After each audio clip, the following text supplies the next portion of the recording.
이번 진행을 맡은 우리 이 본교회 세계선교침례교회 고상환 목사입니다. 오늘 처음 뵈는 분도 있어서 제가 인사드립니다. 누가 박수를 시작했는지 반갑습니다. 큰 도움이 될 겁니다. 한 가지 참고로 말씀드리면 제가 뒤끝이 좀 있는 사람입니다. 그래서 좋은 또 선을 베푸신 분들에게 끊임없이 마음이 끌리는 사람입니다. 그래서 한번 여행이 또 즐거워야 되니까요. 이 즐거운 마음으로 이렇게 갈 수 있으면 좋을 것 같고, 광고 사항을 드리면 인원이 63명입니다. 그래서 좀 많은 분들이 이렇게 함께해서 감사한데, 혹시 주변에 가실 수 있는 믿음이 있고 또 건강하고 긍정적인 분, 여성분 한 분이 또 추가할 수 있으면 우리 그 싱글 서프라이즈로 이렇게 좀 600파운드를 따로 안 주고 짝을 맞춰 드릴 수가 있는 빈 자리가 하나 있습니다. 그래서 그건 방을 더 구하지 않아도 되는 거니까 여성분 한 분 주변에서 모실 수 있으면 가시는 분들이 좀 같이 모시면 그렇게 허용을 하도록 하겠습니다. 그 외에는 지금 인원으로 그냥 진행하려고 합니다.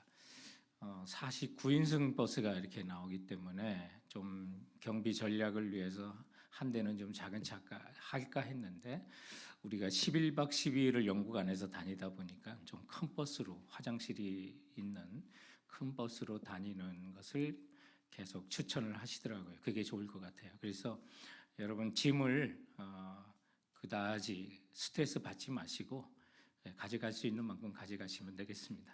그래서 딴 때 같으면 우리가 40명 정도 이렇게 한 버스를 탄다 그러면 짐을 통제를 합니다. 근데 우리가 24인치나 26인치 또 20인치는 또 비행기 갖고 들어갈 수 있으니까 하여튼 편하게 하셔도 충분히 핸들이 되겠다는 생각을 합니다. 그리고 중간에 우리 여행을 하는 기간 동안은 이게 영국 교회 역사 순례이기 때문에 여행사의 비즈니스적인 면을 위해서 이렇게 쇼핑을 할 수 있는 그런 기회는 없습니다. 그래서 저녁에 어디 쇼핑 장소가 있으면 좀 가시고, 아니면 좀 모아서 또 좀 여유 있는 저녁 시간에 어떤 백화점이나 코스코 같은 뭐가 있다면 한번 요청을 하려고 하는데, 중간에 상점 들어가는 일은 없다 이렇게 생각하시면 되겠습니다. 그런데 옵션도 상의하지 않은 거는 하지 못하도록 해놨는데, 그래도 추천하는 건 첫날 저녁에 영국 런던의 템즈강을 이렇게 유람하는 25파운드 정도의 이렇게 유람하는 프로그램이 있는데, 이게 이제 주 초에 하기 때문에 좀 싸게 또 여러 군데를 지나갈 수 있기 때문에 그거 하나는 추천한다고 그래서 호텔에 일단 들어가지만 원하시는 그룹 또 분들은 그 템즈강 25파운드에 이렇게 가실 수 있는 그런 기회는 한번 드리려고 합니다. 자, 그래서 그거 이제 옵션의 전부가 되겠습니다. 여러분에게 드리는 그 비용은 불포함이라고 된 거, 개인 경비 외에는 우리가 다 거기 계산을 해서 받은 겁니다. 그리고 어떤 비즈니스 차원에서 교회가 남기는 거나 이런 게 없기 때문에 거기서 더 올려달라면 여러분이 올려주시면 되고, 또 좀 디스카운트 한다면 여러분이 덜 내시면 되는 겁니다. 이렇게 그렇게 진행을 하는데, 인원이 70명까지 갔다가 좀 줄어서 또 85파운드가 좀 인상됐다 그래서 이제 그걸 또 부담해 주시면 되겠습니다. 그래서 개인 팁 외에는 그다지 돈 쓸 일이 없을 것 같습니다. 또 크레딧 카드가 대부분 되는데, 우리가 가는 그 유적지 가운데 오래된 교회들이 있기 때문에 그 지역에 화장실이 좀 염려된다고 합니다. 그래서 그런 데는 영국 그 도로 시스템 속에서 휴게소가 잘 돼 있고, 또 휴게소 화장실이 굉장히 큽니다. 다른 지역은 염려가 안 되는데, 이렇게 작은 도시나 또 작은 유적이 있는 교회나 유적지를 방문하다 보면 화장실이 조금 어려울 수 있습니다. 그런 데는 25센트, 50센트에 해당하는 그런 영국 파운드가 꼭 필요하다. 동전이 좀 있으면 좋겠다라고 하는 그런 요청이 왔습니다. 얼마나 많이 필요하냐? 많이는 필요 없지만 한 3-4번 정도 쓰지 않을까 하는 그런 요청이 왔고, 또 공항에서 영국 런던에 있는 공항에서 그걸 바꾸는 거는 상당히 비싸다. 미국처럼 이게 인건비가 들어가는 데는 많은 수수료가 뛰니까 혹시 파운드가 필요하신 분은 미리 은행에서 여러분 구자에서 거래하는 은행에서 미리 바꾸셔서 가셔서 개인 경비를 쓰는 게 좋겠다라고 합니다. 20 펜스 또는 50 펜스인데 전체적으로 한 2파운드나 3파운드 정도 바꾸두셔서 그 정도 가지시면 되겠다 하는 생각을 가지시면 되겠습니다.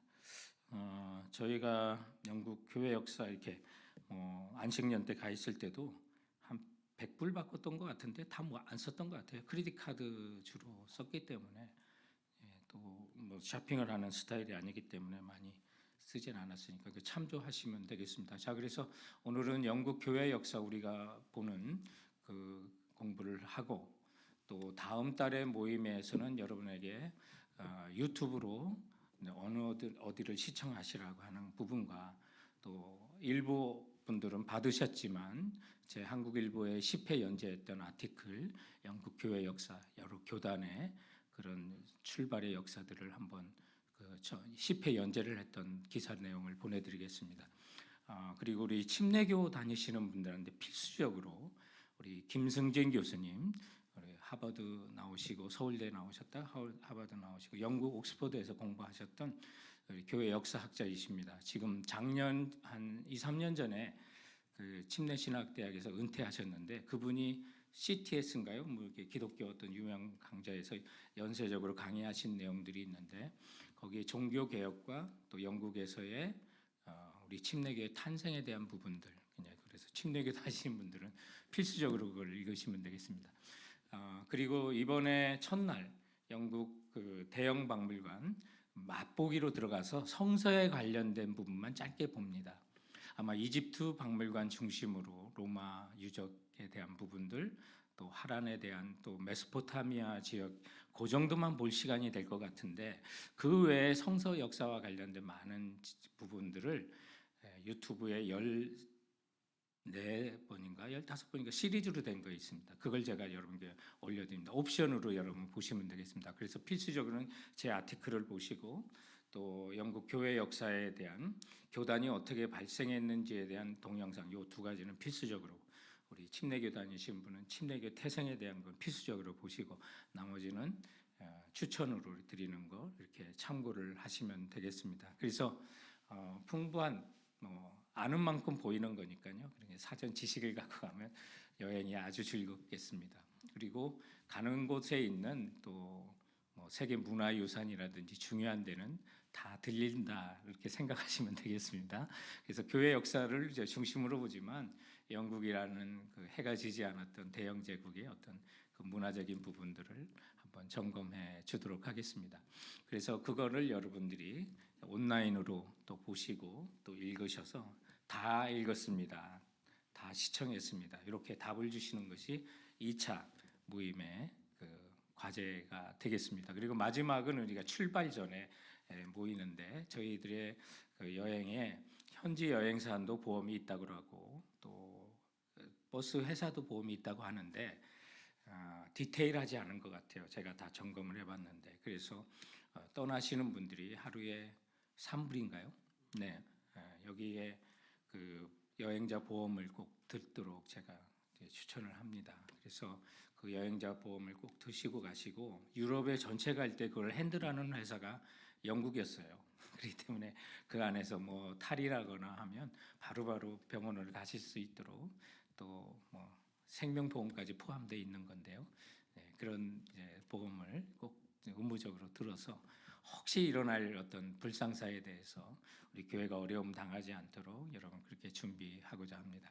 이제 그런 것들을 마지막 모임에 2주 전에 모여서 이제 그런 것들을 다 점검하고 잔금도 받아서 또 영국으로 송금을 하고 그렇게 떠나도록 하겠습니다. 마지막 모임에는 그래서 우리들이 어디 지역에 어떤 목적으로 가는지 전체적인 것과 또 호텔에 대한 정보, 이런 것들을 낱낱이 알으면서 여행에 대한 모든 그 정보를 여러분께 제공을 하고 그 가르치는 것이 이제 마지막 3차 모임의 특징이 되겠습니다. 그리고 오늘 이제 이 주변에서 영국 교회 역사에 대한 강의는 저보다도 우리 산호제 한인침례교 이용준 목사님이 탁월하게 가르치십니다.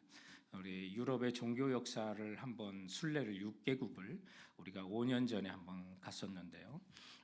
그때도 우리 이 목사님도 강의하시고 그동안 저희 교회에서 하는 그 성지 순례마다 저와 이 목사님이 반반 나눠서 가르쳤어요. 영국 교회 역사에 대해서는 뭐 저보다도 더 잘 가르치셔서 최고의 강사를 모시는 게 저희의 목적입니다. 그래서 이번에도 우리 이용준 목사님 통해서 영국 교회 역사를 잠시 강의를 들으시고 또 이어서 Q&A만 가지고 오늘 모임은 이렇게 마치도록 하겠습니다. 우리 영국 교회 역사 이 베이 지역에서는 이보다 더 좋은 강사를 구할 수가 없었습니다. 그래서 가장 좋은 강사로 우리 이용주 목사님을 이렇게 소개해 드립니다. 박수로 환영해 주시기 바랍니다.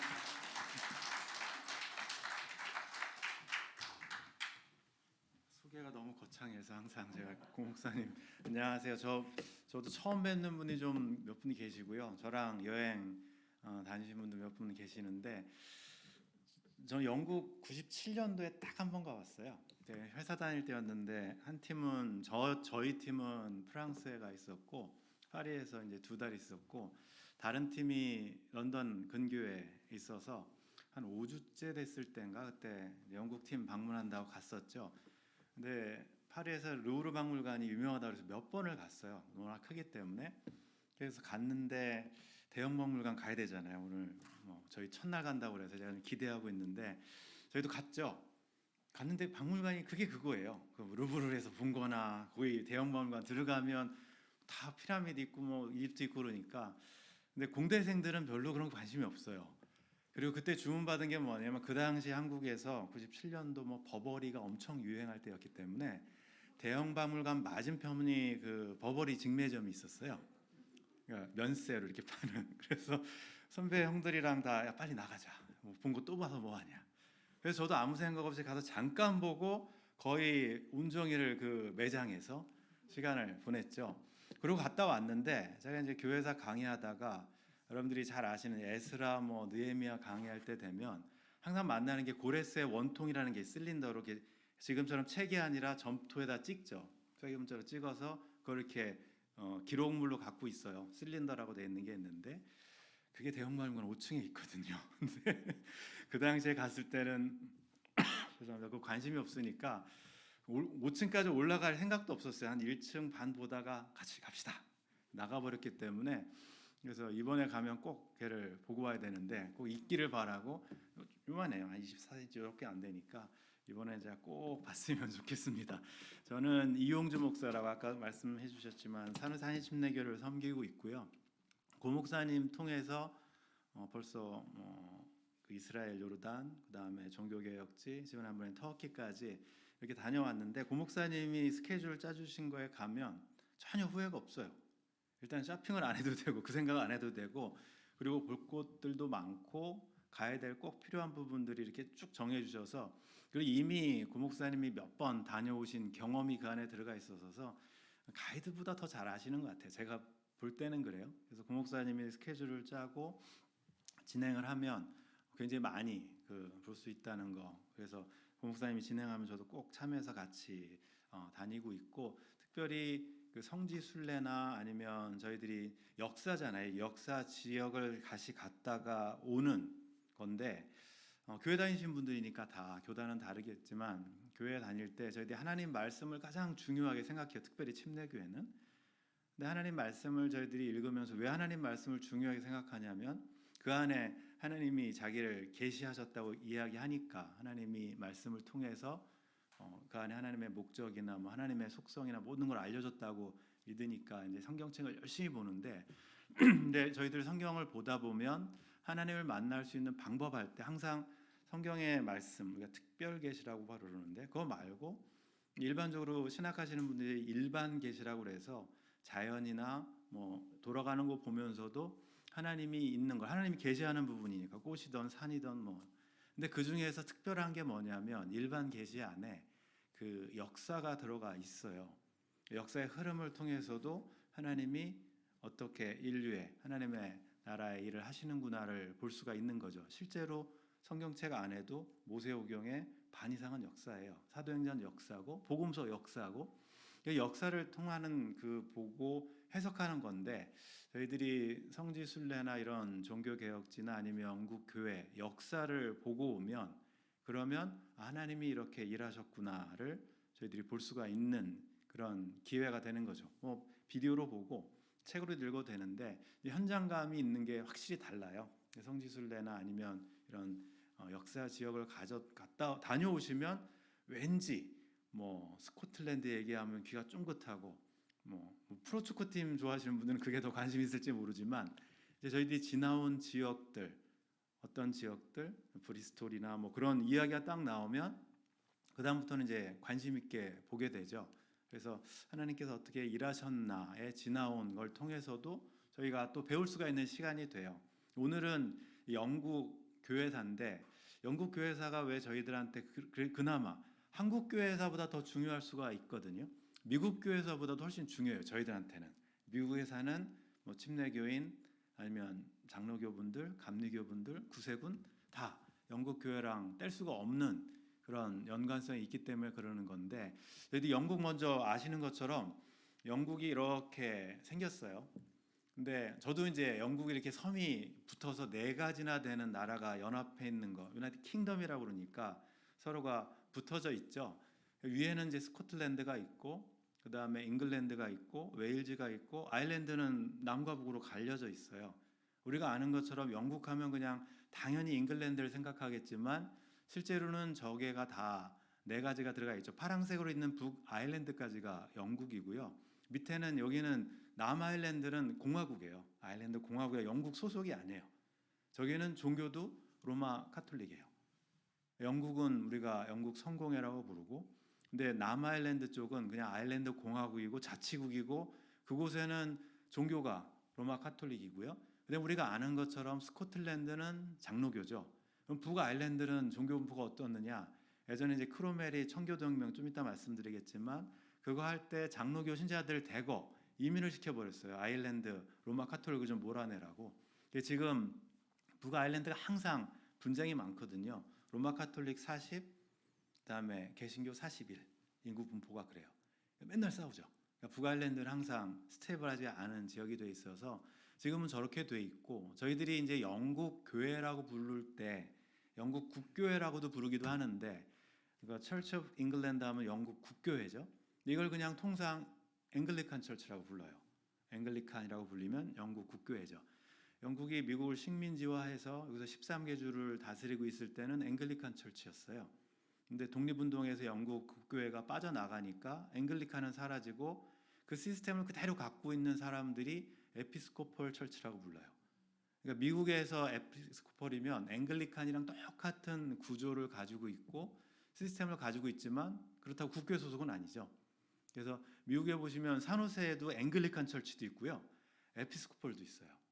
그러니까 뭐 식민지는 끝났기 때문에 지금 앵글리칸들이 많이 왜냐하면 영국에서 이렇게 이민으로 오신 분들이 많으셔서 그래서 지금 그 이름이 서로 막 헷갈리긴 하지만 같은 계열의 교회라고 부르죠. 저희들이 특별히 개신교를 포함해서 기독교를 부를 때 로마 카톨릭 기독교예요. 그다음에 정교회, 뭐 그리스 정교회, 러시아 정교회, 그냥 정교회, 오르토독스 철치라는 게 또 하나. 그리고 나서 우리가 개신교라고 부르잖아요. 근데 성공회에 소속된 사람들은 또 호주에 있는 사람들은 거기다 하나를 더 붙여요. 그래서 기독교는 4개 분파가 있다고 이야기해요. 로마 카톨릭, 정교회, 개신교, 성공회. 자기들은 하나를 국교기 때문에 국교였기 때문에 지금은 이제 국교가 아닌데 국교였기 때문에 성공회까지 해서 기독교에는 4가지 기둥이 있다 이렇게 이야기를 하죠. 저희들이 볼 때는 성공회는 그냥 이건가 저건가 헷갈리실 거예요. 성공회는 지금은 현대 성공회는 영국 국교의 이제 국교 시스템은 사라졌고요. 하지만 대부분 영국 성공회 소속 신자들이기 때문에 하이 철치라고 부르고 로우 철치라고 불러요. 하이 철치는 좀 더 로마 카톨릭에 가까운 사람들, 이제 옥스포드 출신들이 그쪽으로 가 있고, 그다음에 저교회라고 그래서 로어 철치는 이제 저교회파라고 그래서 거기 캠브리지 출신들이 많이 있는데 여기는 저희 개신교하고 굉장히 비슷해요. 신학이랑 모든 것이. 우리가 아는 잔 스타트 목사님, 뭐 마틴 로이드 존스 목사님, 제이아이 패커 목사님 다 로우 철치 계열이에요. 저 교회파 저희들하고 거의 비슷하죠. 고교회 사람들은 조금 로마 카톨릭을 더 선호하는, 이게 왜 이렇게 갈라졌는지는 이제 교회, 영국 교회 살펴보다 보면 되니까, 일반적으로 그래서 영국 교회랑 이런 걸 좀 아시는 게, 저희들이 이제 영국 교회 들어가기 전에 지금 현재의 모습이 이렇게 돼 있어서 저희가 아마 가면 저 녹색 부분도 갈 거고요. 스코틀랜드 장로교 쪽 봐야 되니까. 그다음에 잉글랜드하고 웨일즈도 제가 가는 걸로 들었던 것 같고요. 잉글랜드가 밑에부터 브리스톨부터 쭉 런던까지 해서 이렇게 한 바퀴를 도는 걸로 돼 있고, 아마 아일랜드는 가지 않는 걸로 제가 알고 있는데 맞죠, 목사님? 아일랜드는 그냥 저기가 아일랜드입니다 그리고 지나갈 것 같아요. 저희들이 가는 지역은 아마도 저렇게 붙어 있는 큰 섬, 길쭉하기 때문에 한국보다 훨씬 크기 때문에 사이즈가, 여기를 이제 저희 다녀올 예정으로 되어 있습니다. 영국 교회가 왜 중요한지는 저희들이 보면 알아요. 왜냐하면 영국 국교회에서 파생된, 우리는 1517년이 종교개혁이라고 부르죠. 그러면 로마 카톨릭하고 그 다음에 개신교가 갈라진 시점, 1054년은 우리가 그레이스 키즘 해가지고 로마 카톨릭하고 동방 종교가 갈라진 시점이에요. 그리고 500년 뒤에 로마 카톨릭 안에서 이제 개신교하고 로마 카톨릭이 갈라졌죠. 루터라고 불리는 1517년에. 그리고 나서 이제 20년쯤 됐을 때는 루터파하고 그 다음에 이제 개혁파라고 불리는 거야. 리폼드 철치라는 데가 이제 구분이 되기 시작해요. 루터라는 독일에만 있으니까. 개혁교회는 주로 이제 화란이라고 불리는 네덜란드 쪽으로 모이죠. 아이고 죄송합니다. 그리고 나서 유럽에 재침례파들이 막 생기기 시작하고, 그리고 나서 영국 국교회가 생기고, 영국 국교회로부터 빠져나온 그런 교단들이 지금 다 여러분들이 익숙한 교단이에요. 감리교, 장로교, 침례교. 한국에 있는 성결교단은 한국 자생교단이기 때문에 성결교단 말고는 오순절은 나중에 생긴 거고, 그러니까 저희들이 일반적으로 큰 교단이라고 부를 때 장로교나 감리교나 구세군, 침례교 다 영국 국교회에서 빠져나왔어요. 그러니까 영국 국교회, 영국의 역사를 알면, 교회 역사를 알면, 지금 우리가 속해 있는 이런 여러 가지 교단들, 여러 가지 특색들을 알 수가 있고, 특성들을 알 수가 있고, 이번에 아마 영국 교회 이렇게 순례 여행을 다녀오시면 조금, 저희들이 그동안 한국 교회 안에 있었고 또 미주 한인 교회 안에 들어와 있지만 교회 모습이 좀 다를 수가 있구나, 이런 것들 여러분들이 아마 경험하게 되지 않을까 싶어요. 저희가 지난번에 이제 고목사님 교회 그 성도분들하고 유럽으로 갔죠. 종교 개혁지 순례를 하는데 제가 눈여겨봤던 것은 리폼드 철치하고 루트란 철치가 같이 독일 안에는 이게 섞여져 있어요. 스위스에 가면 위에는 뭐 리폼드고 밑에는 뭐 다른 거고 막 섞여져 있어서 교회 건물 안에를 굉장히 들어가 보고 싶었거든요. 몇 군데는 못 간 적도 있어요. 근데 들어가 보고 싶었던 이유는 교회 건물은 다 로마 카톨릭 빌딩이에요. 원래 로마 카톨릭 교회들이니까. 근데 종교 개혁을 시점으로 해서 어떤 교회는 그대로 로마 카톨릭으로 남았고, 어떤 교회는 교회 건물을 루터란으로 바꿨고, 어떤 교회는 그 건물을 앵글리칸으로 바꾸고 리폼드로 바꾸고, 칼빈이 그다음에 쯔빙글리가, 그런 종교 개혁자들이 했을 때 교회를 어떻게 바꿔놨을까가 궁금했었거든요.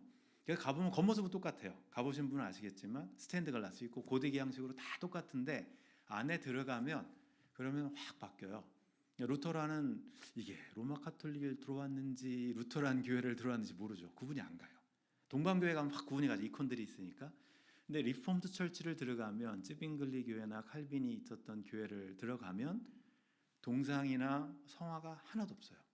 있는 것도 다 긁어냈어요. 그 사람들 신학에 그런 것들을 넣는 걸 싫어했기 때문에. 겉에는 똑같은데 안에는 완전히 달라요. 똑같아요. 지금 교회라고 해서 저희들이 개신교라고 해서 로마 카톨릭을 볼 때는 똑같은 것 같지만 인사이드 들어가서 보시면 침례교, 감리교, 장로교 완전히 다르고요. 물론 교회론에서 다르죠. 구원론에서도 일부 좀 차이가 있지만, 그래서 저희들이 교회를 이해하는데 영국 한번 다녀오시면 그 시작점을 볼 수 있기 때문에, 그래서 저는 이번에도 이제 눈여겨서 교회를 들어가 볼 거예요. 스코틀랜드는 장로교회 모습, 분명히 거기도 로마 카톨릭의 건물을 바꿨을 텐데 어떻게 바꿔놨을까? 영국도 런던에 있는 데하고 밑에 고교회파가 있고 저교회파가 있고, 분명히 저희들이 또 스펄전 목사님이 담임했던 태버네클을 갈 텐데, 그러면 영국 안에는 침례교회는 얼마나 비영국스러운가. 여러분들 침례교인들, 여기 침례교 식구들이 많으신데 침례교 식구들 아시는 것처럼 침례교회 안에 들어와 있으면 보세요. 아무것도 없죠. 이게 침례교회예요. 사무실 같은데 성화를 붙이지도 않고 뭐 동상 같은 것도 없고, 태버네클도 그럴지 이제 궁금하죠. 저는 겉에밖에 안 봤기 때문에. 근데 그런 걸 보려면 영국 교회가 워낙 그 중요한 위치 뿌리가 되기 때문에 영국 교회를 공부하는 게 굉장히 좋다고 이유가 된다고 말씀을 드립니다. 영국의 기독교가 시작된 건 BC는 아니고요. 기독교는 BC는 없으니까 당연히 AD겠죠. 예수님이 이 땅에 오셨다가 부활한 다음인데 언제부터일까? 많은 사람들이 이제 세인트 패트릭을 이야기를 해요. 좀 있으면 이제 내년 3월 달 되면 세인트 패트릭 데이가 있을 텐데 세인트 패트릭이 가서 영국의 기독교를 전했을 때 이전에도 그 사람들은 기독교 문화가 있었어요. 세인트 패트릭 있기 전에 313년 그때 기독교가 공인이 되고 그리고 몇 년 있다가 프랑스에서 종교 회의가 열린 적이 있어요. 그 기록이 남아 있는데 그 기록에 보면 참석자들 출신 지역이 나오죠. 그 중에서 영국 교회 출신이 3명 있어요. 300년대 초인데 그런 걸로 보면 영국에도 이미 기독교인들이 거주하고 있었고 교회가 있었고 감독들이 회의에 참석할 정도로. 그래서 영국에 언제부터 교회가 생겼겠느냐 했을 때는 역사적으로 정확하게 검증을 하고 고증은 못하지만 아마 로마 시대 때, 그러니까 예수님 그 부활하신 다음에 초기 교회가 전파될 때 로마가 우리가 아는 그 카이사르죠, 시저, 안토니우스나 그 사람들이 영국을 점령하기 위해서, 그다음에 아우구스투스라고 불리는 황제가 그때 영국을 점령했거든요. 그러니까 이미 로마 시대 배 타고 영국은 식민지화 되기 시작했을 때이기 때문에 아마 그 중에 백부장 하나가 또 복음을 듣고 뭐 영국에 가서 복음을 전했을 수 있고, 그래서 학자들이 이야기할 때 영국에는 아마도 뭐 오피셜하게는 200년대 이후가 되면 이미 기독교가 들어가 있지 않겠느냐라고 이야기를 하죠. 그렇다고 전체가 복음화된 건 아니고 세인트 패트릭은 이제 새우잡이 어선에 끌려간 인신매매된 청년 소년이었어요. 이쪽에 살다가 새우잡이 어선에 끌려가서 이제 노예로 이렇게 일하죠. 그러다가 거기서 일을 막 그 어떻게든 나는 여기서 빠져나가겠다 해서 도망 나와요. 굉장히 틈을 타서 주인이 조금 그 한눈 파는 틈을 타서 도망 나오죠. 고향으로 왔는데 그러면서 공교롭게도 기독교를 접하게 되고 그 다음에 교육을 받게 되고 어느 말씀에 꽂히냐면 원수를 사랑하라는 말씀에 꽂혀요. 그럼 자기한테 원수는 자기 청소년기를 노예로 끌려갔던 그 새우잡이 사람들, 그 사람들에게 복음을 전하는 게 사명이라고 딱 된 거죠. 공부를 마치고 어디로 선교 지역을 정하냐면 바로 그 지역으로 정해요. 자기가 새우잡이 했던 곳. 제가 이제 쉽게 새우잡이로 말씀드리지만 그 당시야 뭐 법이 없었던 시대니까 그래서 다시 그곳으로 돌아가죠. 아마 추장들이 깜짝 놀랐을 거예요. 이 친구 예전에 우리가 데리고 있었던 애인데. 근데 샘 패트릭이 그곳에 가서 복음을 전하는데 이 사람들의 토착 신앙들이 있고 지금처럼 복음 전하는 게 개인 만나서 뭐 예수 믿으세요 그런 거 아니에요. 그 로마 시대 때도 그랬고, 그러니까 누구만 상대하면 되냐면 왕만 상대하면 돼요. 추장만 상대하면 돼요. 그 사람이 개종하면 그 부족은 다 기독교인이 되는 거예요. 로마 시대 때도 그랬기 때문에. 추장이 이제 만나서 이야기를 하죠. 세인트 패트릭하고. 굉장히 똑똑한 추장이었어요. 내가 그 성경도 알고 기독교는 이미 전파됐다고 그랬으니까 아는데 내가 그 숫자상으로 논리에 맞지 않다. 너네들이 이야기하는 삼위일체라는 거 이해가 안 된다. 어떻게 하나가 셋이 되냐? 말이 안 된다. 그랬을 때 세인트 패트릭 눈에 띄었던 게 클로바예요. 발밑에. 해필 그 얘기가 이제 클로바 밭에 있었던 거죠. 그래서 하나 딱 뽑아가지고 이 잎이 줄기가 하나인데 잎이 3개가 이렇게 있잖아. 그러니까 그 추장이 그거에 대해서 이렇게 이론적으로 자기가 생각했던 하나가 셋이 될 수 있다는 그것에 개종을 하고, 그러면서 우리가 말하는 이제 켈트족인데 그쪽에 셀틱이라고도 불러요 영어로는. 그쪽으로 복음이 개종을 하면서 그쪽에 엄청난 문화가 꼽혀요. 그러니까 아일랜드나 스코틀랜드, 웨일즈는 아무런 문명이 없을 때 그 켈트라는 사람들이 기독교 문명을 받아들이면서 하여튼 신비 문명인데 십자가 모양도 좀 네모난 십자가 있고 정사각형 이렇게 네모난 거 있거든요. 그래서 문화, 음악, 뭐 예술 그런 걸 한참 발전했던 시기가 이제 그 시기가 이제 켈트족이에요. 켈트 종교는 그래서 기독교로 바꿔버리죠. 그래서 그런 문화가 이제 지속되고 있고, 로마가 이제 완전히 유럽을 복음하면서 장악하면서는 누구를 보내냐면 선교사를 한 명을 보내요. 선교사를 보낸 사람이 이제 세인트 어거스틴인데 어거스틴 오브 히포라고 그래서 차메록 쓴 그 어거스틴 아니고요. 캔터베리라고 부르는 이유는 이 사람이 원래 그레고리라는 이름을 갖고 있었는데 로마 황제가 로마 그 교황이 이 사람을 영국 선교사로 파송을 해요. 근데 파송해서 처음 도착한 곳이 캔터베리예요. 그러니까 지금도 영국에서는 교회의 시작점은 캔터베리로 치죠. 캔터베리 대주교가 이거고 그쪽에서 이제 교회 모든 게 시작이 됐으니까. 그리고 나서 시간이 지나면서 켈트 종교, 기독교죠. 자기들 문화화된 토착화된 켈트 종교하고 로마 카톨릭하고 들어왔는데 누가 이겼겠어요? 당연히 정부의 지원을 받는 로마 카톨릭이 이기죠. 켈트 종교하고 우리가 뭐 윗비 종교회라고 하는데 그 종교회를 거쳐 둘이 통합을 해버려요. 600년대 이후에는 영국은 그냥 로마 카톨릭, 그러니까 켈트도 사라지고 로마 카톨릭 교회로 쭉 유지가 되는 게 그 영국 종교의 시작점입니다. 그래서 기독교는 BC 200년, AD 200년경부터 들어갔지만 켈트랑 로마 카톨릭 교회가 공존하다가 600년대 이후부터는 로마 카톨릭화된 거죠. 그래서 전체가 로마 카톨릭화 됐고, 그러면서 영국은 아시는 것처럼 앵글로 섹슨이라는 사람이 이렇게 넘어 들어와서 좀 호전적인 사람들인데 그 사람들이 이전에 있었던 사람들을 공략해서 이제 영국이라는 나라를 이렇게 만들어요. 그리고 나서 이제 노르망이라는 사람들이 또 와서 프랑스 관련 사람들인데 와서 잠시 식민지를 했을 뿐인데 앵글로 섹슨이 몰아내요. 결국은 지금은 이제 우리가 잉글랜드라고 부를 때 그 사람들이 주류가 됐는데 그 사람들에 의해서 영국은 지금까지 유지가 되는 굉장히 섬나라로서 독특한 그런 그 역사를 가지고 있죠. 유럽은 다 복음화 됐어요. 로마 카톨릭에서. 아일랜드는 말씀드린 것처럼 벌게이트라는 라틴 로마 카톨릭이 들어가서 지금까지 아일랜드는 로마 카톨릭이고요. 잉글랜드도 당연히 로마 카톨릭이었죠. 근데 이제 문제는 우리가 아는 것처럼 거기에 변화가 조금 생겨요. 특별히 제가 오늘 영국 교회사 말씀드리면서 영국 교회사만 들으면 조금 이렇게 암울해져요. 우울해져요.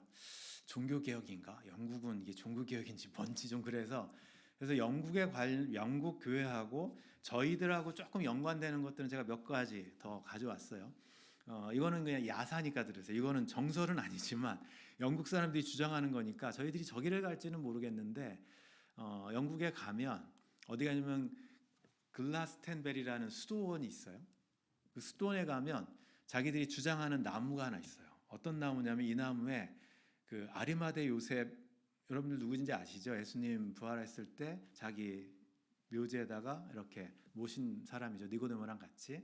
근데 그 예수님이 부활하신 다음에는 1호 타깃은 아리마대 요셉이에요. 자기 무덤에서 사라졌으니까.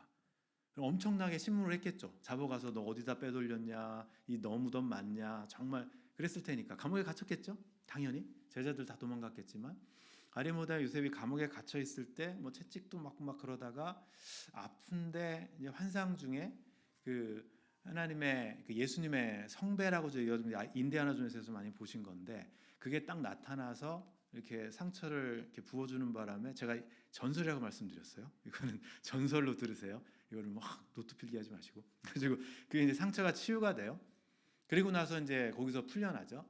풀려나고 났을 때 니고데모하고 아리마대 요셉 사람들이 도저히 우리는 여기서 살다가는 못 산다. 떠나자. 그래서 가족들을 데리고 떠나요. 그리고 나서 일부가 프랑스 니스 근처에 정착을 해요. 이게 이제 우리가 다빈치 코드에서 나오는 그 이야기예요. 그리고 거기서도 위험하다. 우리는 더 위로 올라가야 된다. 그래서 아리마대 요셉이 일련의 사람들을 데리고 영국까지 배를 타고 가죠. 가서 머문 곳이 저 수도원이에요.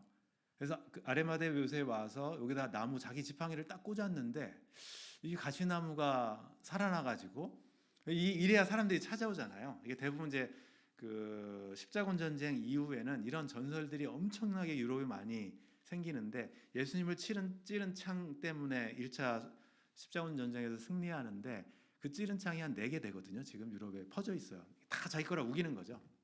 그래서 저 수도원에 가시면 아리마대 요셉의 지팡이가 꽂은 게 이게 아론의 쌍난 지팡이처럼 됐다는 것도 있고 뭐 성배 조각 이런 식으로 있어요.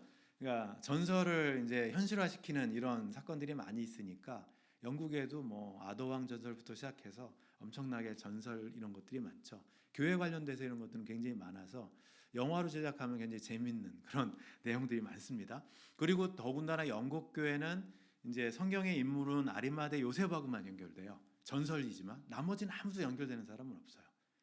근데 저희들한테는 아시는 것처럼 영어 성경이라는 게 우리한테 뭐 맨 마지막에 제가 킹 제임스 버전도 나오겠지만 영어 성경은 저희들한테 엄청난 영향을 준 성경에 들어가 있어요. 이제 흠정여 뒤에 말씀드리겠지만 특별히 영국의 종교가 개신교로 변하는데 영향을 준 것도 성경책이고 그 중에 사상을 준 사람은 저기 뭐 영국에는 라틴 성경이 있다가 제롬이 번역한 쭉 있다가 어느 정도 지났을 때 알프레드 대왕이라는 사람이 9세기에 영어로 처음 영어로 십계명하고 시편만 영어로 썼어요. 계속 라틴어로 성경책이 있다가 자기 나라 말로 성경책을 가져본 적이 없죠. 영국 사람들도. 그러다가 이제 그 엘프리라는 수도사가 영어로 성경책 구약을 번역하고 그래도 로마 카톨릭 그 억압안에 있기 때문에 영어로 성경책을 번역 못해요. 그러니까 아무도 성경책을 읽을 줄을 몰라요. 라틴어를 읽을 줄 모르니까 자기들은 영어를 쓰는데 지금도 뭐 웨일즈랑 뭐 저쪽이랑 서로 대화하면 못 알아듣는다고 그러는데 더군다나 라틴어로 성경책이 써있으면 여러분처럼 말씀을 읽거나 이해하는 게 아니라 그냥 신앙생활하는 거예요. 중치면 예배 가고 뭐 부활절 되면 축제하고 크리스마스 되면 또 하고 이렇게 이게 신앙생활이지 말씀을 읽고 신앙생활하는 게 아니에요. 이 모습을 봤던 사람 중에 우리가 잘 아는 이제 휘클리프라는 사람이 있는데 교수였거든요. 굉장한 신앙인이었고 근데 이 사람이 교회에 찾아오는 사람들이 막 어린이를 데리고 와서 얘를 꼭 세례를 줘야 된다, 침례를 줘야 된다, 막 그런 걸 우기는 거예요. 왜 그러냐? 했더니 우리 아이가 병이 걸려서 죽을 것 같은데 얘가 죽으면 지옥 간다 이거죠. 물어봐요. 휘클리프가 도대체 그런 걸 누구한테 들었냐? 근데 성경책에 써 있었다. 교회에서 그렇게 가르쳤다고 그러죠.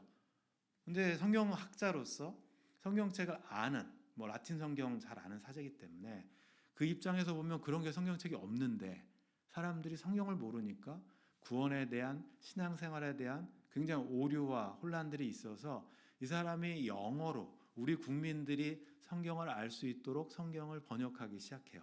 그 밑에 교수기 때문에 제자들 같이 이 사람들이 성경을 번역해서 걸리면 안 되니까 이제 이렇게 만들어 갖고 중얼중얼하면 사람들한테 찔러주는 걸 롤러드파라고 그러거든요.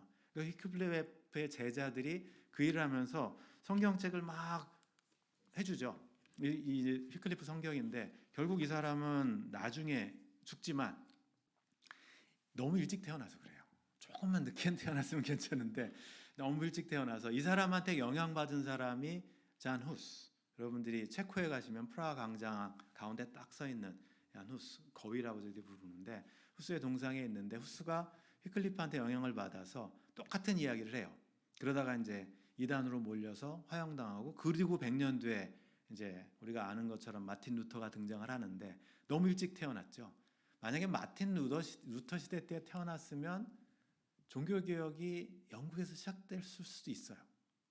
왜냐하면 영국에서는 벌써 150년 전에 휘클리프가 있었는데 구텐베르크가 인쇄술을 발명했을 때 이 사람은 그 이전의 사람이니까 루터가 활동할 때는 이미 인쇄술이 쫙 퍼져가지고 95개 조항이 막 금방 인쇄돼가지고 퍼질 정도니까 공교롭게도 잘 보시면 인쇄술이 발견이 돼서 성경책을 맨 먼저 찍어내고 물론 면죄부도 찍었지만 여러 가지 찍었는데 보시면 성경책을 번역하는데 독일어는 돼요. 그러니까 산 쪽에 있는 그다음에 광야 뭐 밑에 저지에 있는 독일어는 되는데 네덜란드어, 체코어, 프랑스어, 이디오피아어도 성경이 번역이 되는데 영어 성경은 번역된 적이 없어요. 종교개혁이 한참 되고 있고 성경이 저렇게 많이 팔려나가는데도 영어 성경은 번역된 적이 없어요. 왜냐하면 그 휘클리프는 잔 후스 화형할 때 휘클리프는 땅에서 시신을 뽑아다가 뼈를 화형했으니까 영어로 성경을 번역하면 저렇게 된다. 누가 번역을 하겠어요? 근데 영국에서 종교가 이제 시간이 지나면 사람들은 이미 마음속에는 대륙을 갔다 오고 공부한 사람들은 뭔가 잘못됐다는 건 알아요. 하지만 아무도 불길을 땡기지를 못하죠. 그래서 종교개혁이 유럽에서는 일반적으로 학자들에 의해서 그다음에 수도사들, 루터나 뭐 그런 쯔빙글리나 그런 사람들에 의해서 시작이 됐으며 영국을 오는 사람들은 목소리도 못 내요. 냈다가는 죽으니까. 근데 공교롭게 재밌는 일이 영국에서 발생을 하죠. 우리가 아는 이제 영국 교회 그 개혁이라고 부르기는 좀 그렇지만 그래도 종교 개혁과 같은 시기에 있는 건데 헨리 8세로부터 영국 교회는 지금의 교회 모습으로 성공회라는 모습을 갖추기 시작하는데 그러니까 튜터 왕조라는 것이 생겨요. 나중에 이제 엘리자베스 때 튜터 왕조는 이제 사라지지만, 튜터 왕조가 생겼을 때 그 전에 이제 헨리 7세가 엄청난 왕권을 가지고 우리나라 무슨 뭐 장수왕처럼 힘이 세서 왕조를 건립을 해요. 그런데 아들을 이제 그 하나 있었는데, 아들들이 자기 왕권을 유지하기 위해서는 그 당시에 컸던 스페인이나 다른 나라들에게 같이 협력하는 게 좋잖아요. 그러니까 정략 결혼을 시키죠. 그래서 자기 첫아들을 스페인의 공주하고 정략 결혼을 시켜요. 그랬는데 그 사람이 아들이 일찍 죽어요. 첫아들이.